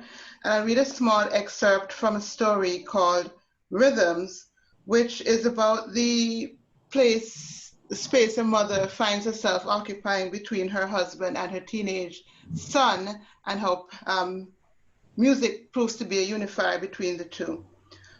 The boy is moving sluggishly. What's your problem now, I wonder? I thought you loved playing pan. It is about the only thing they both still do. Though technically it isn't something they do together. Both play the bass, trading off between songs. Ash had taken it up years ago when he was still young enough to want to be like his father. I like to watch them play, though their styles are so different. Moses is all spare movements and skilled, easy reserve, while Ash is like a rubber band, bending this way and that, showing off his girlfriend and his boys. As he plays on High Street that night, once I've managed to drag him out after teasing him out of his sulk, I can't help but smile. He is a joy to watch. His antics more than compensating for the self-consciousness of most of the rest of the band, a band of older players who, like his father, have been playing together since they were about Ash's age. Moses comes to stand next to me, hands me a cold malt. I lean into him. He'll grow up soon, I say, don't worry. He only grunts, but I smile. There is pride in his eyes too. Soon they trade places on one of the classic tunes, Air on a G-string, I think, not Ash's Speed. He stands a bit in the shadows with his arms encircling his girlfriend, decked as usual in a dress that embraces her body, her hair just as high as Moses said. He wasn't exaggerating there. The girl is overdone. Worry nips at me, but I shake it off, turning my attention back to Moses on the pan, composed, precise, spare movements. I smile.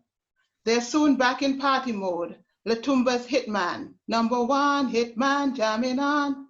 Moses is still on the bass, turning this way and that in time with the faster rhythm. In his shadow, playing airpan, is Ash, his movements an echo of his father's. If Moses notices, how could he not with the boy alongside him? He doesn't react, face as serene as ever. Ash the clown in a loose-fitting rumple top and baggy jeans, his big hair with some headband tied around it in a contrast to his father's pressed black jeans and tucked-in band shirt, perfectly trimmed hair. His elasticity, counterpoint to his father's measured movements, their hands keeping time, moving together. I want to cry and laugh at the same time, so do both. Maybe if I could lock them in this moment where the one seems at peace, the other immersed in joy, both in perfect harmony until adolescence passes. So that's from Rhythms in volume 18 of The Caribbean Writer. And I'd just like to share a poem that I wrote, that was published, in volume 27 of The Caribbean Writer, because it carries through the whole idea of pan as being central to our life and relationships. It's called An Ode to the Pan Man. This one is for the pan man, the beating his pan all night at the pan yard man, working overtime in the engine room and keeping the rhythm tight while the wiry bass man bend like a rubber band. This one is for the pan man, the beating his pan all night at the pan yard man. And the woman, can't forget the pan sistren, take them tick-ton tune, create a musical meal the people can feast pan. This one is for the pan man, the beating his pan all night at the pan yard man. The youth man strumming the guitar while the tenor carry a melody the people can ride pan. Cause nothing sweeter than the Antigua Benner rhythm. This one is for the pan man, the beating his pan all night at the pan yard man. Because he's a kind of magician. An oil drum, a pair of sticks, produce music like this. Music with symphonic range, even the elite can hang on pan. This one is for the pan man, the beating his pan all night at the pan yard man. Then come a stage and tear him down with swagger and bounce for trounce all comers and proclaim himself champion. This one is for the pan man, the beating his pan all night at the pan yard man. He's sick and them make man cry, man. Musical licks as the notes so high, man, then tumble down to rest in the heart of man, where drum, drum, drum, a new rhythm. That's it. Thank you.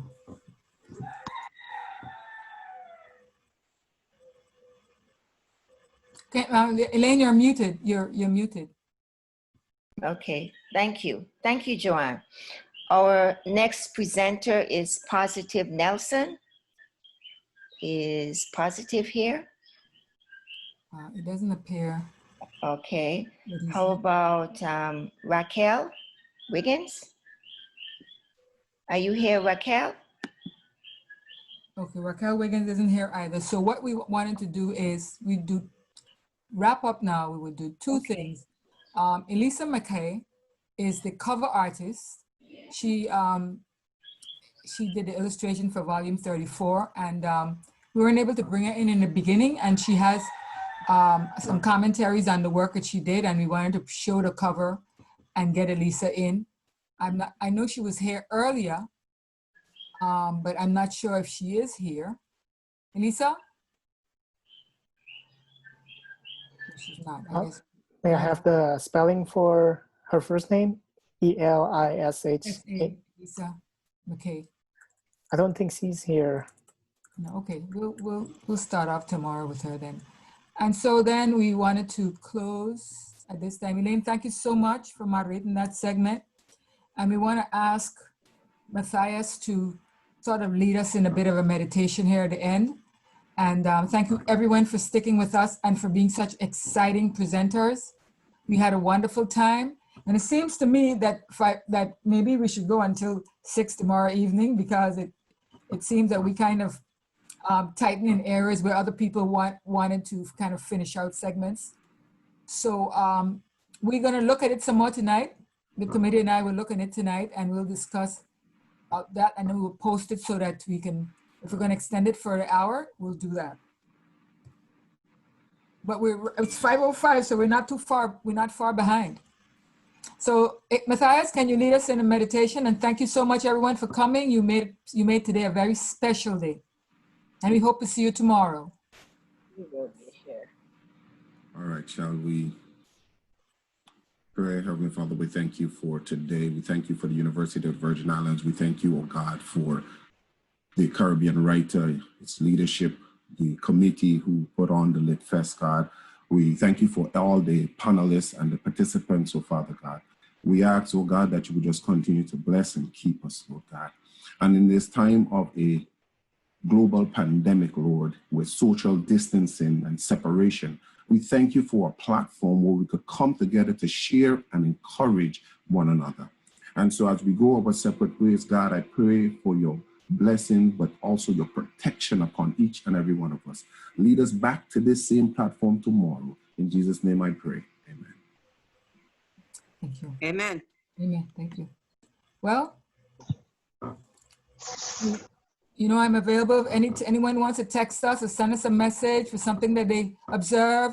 Criticism is good. We always accept constructive criticism. We want to do better. We want to be better. And we think that this is a beginning for all of us. So anything we didn't do, we welcome any suggestions or recommendations. Thank you very much. Also, do consider sharing the program for tomorrow, just in case someone hasn't signed up, might be inspired to do so. Okay, thank you very much for that. I appreciate that recommendation.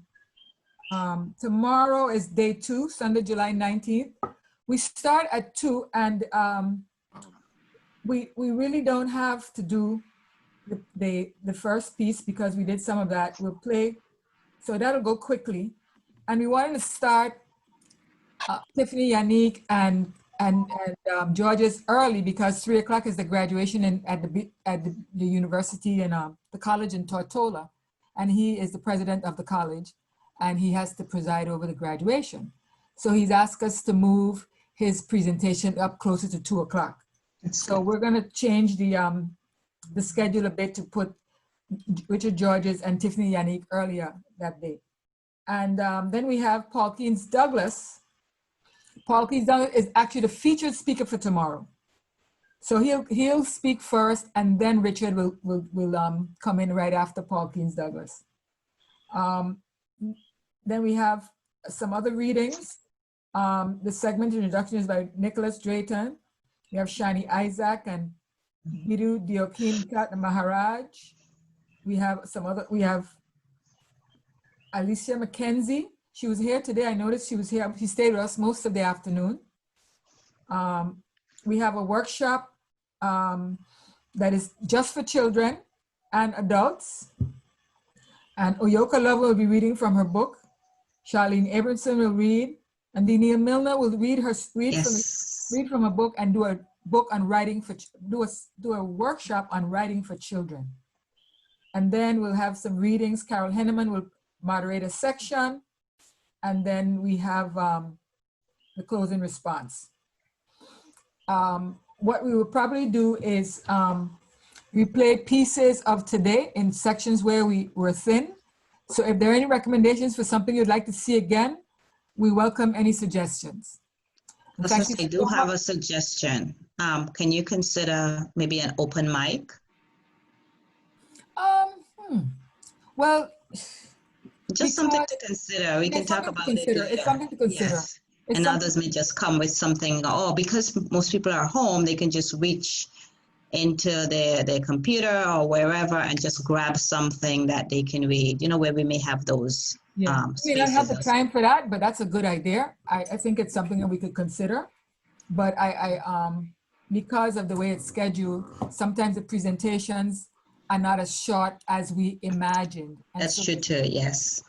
So I think add something as like open mic would encourage people to really keep going. So that in an environment where you can't really control. Yeah. But I think we may have to put some criteria in place for that. Right. Yes. Yes. Anyway, just a thought. Are there any other recommend? Thank you for that. I have Tim here.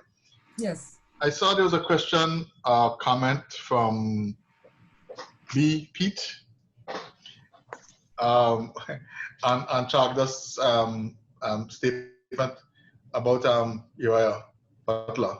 Mm-hmm. And it is, quoting, it is ironic that he brought God in as the pilot of his movement. Yes. A movement to dismantle a system underwritten by the same Christianity. Would love to hear from Dr. Liverpool on this irony. I would like to hear it too. Maybe we'll send him the question and see if he'll just come back just to answer that question. Yeah. I will challenge him. I don't know if we're pushing it. We got these people to just come and give us of their time. Yes. And we might be pushing it, but I'll try to push it. Yeah, he can be pushed. Yeah, he can. Thank you. I'll let you help me do that. Any other questions, recommendations? I just wanted to say, for whom may not have seen it, I posted tomorrow's schedule in the chat. So you could go and copy paste it if you want to. Okay, wonderful. So tomorrow morning, first thing, at 2 o'clock, I'm saying Paul Keynes Douglas is going to be on at 2:15 or 2:10. And right after him, we have Richard Georges and Tiffany Yannick. That hour is covered by those two presentations.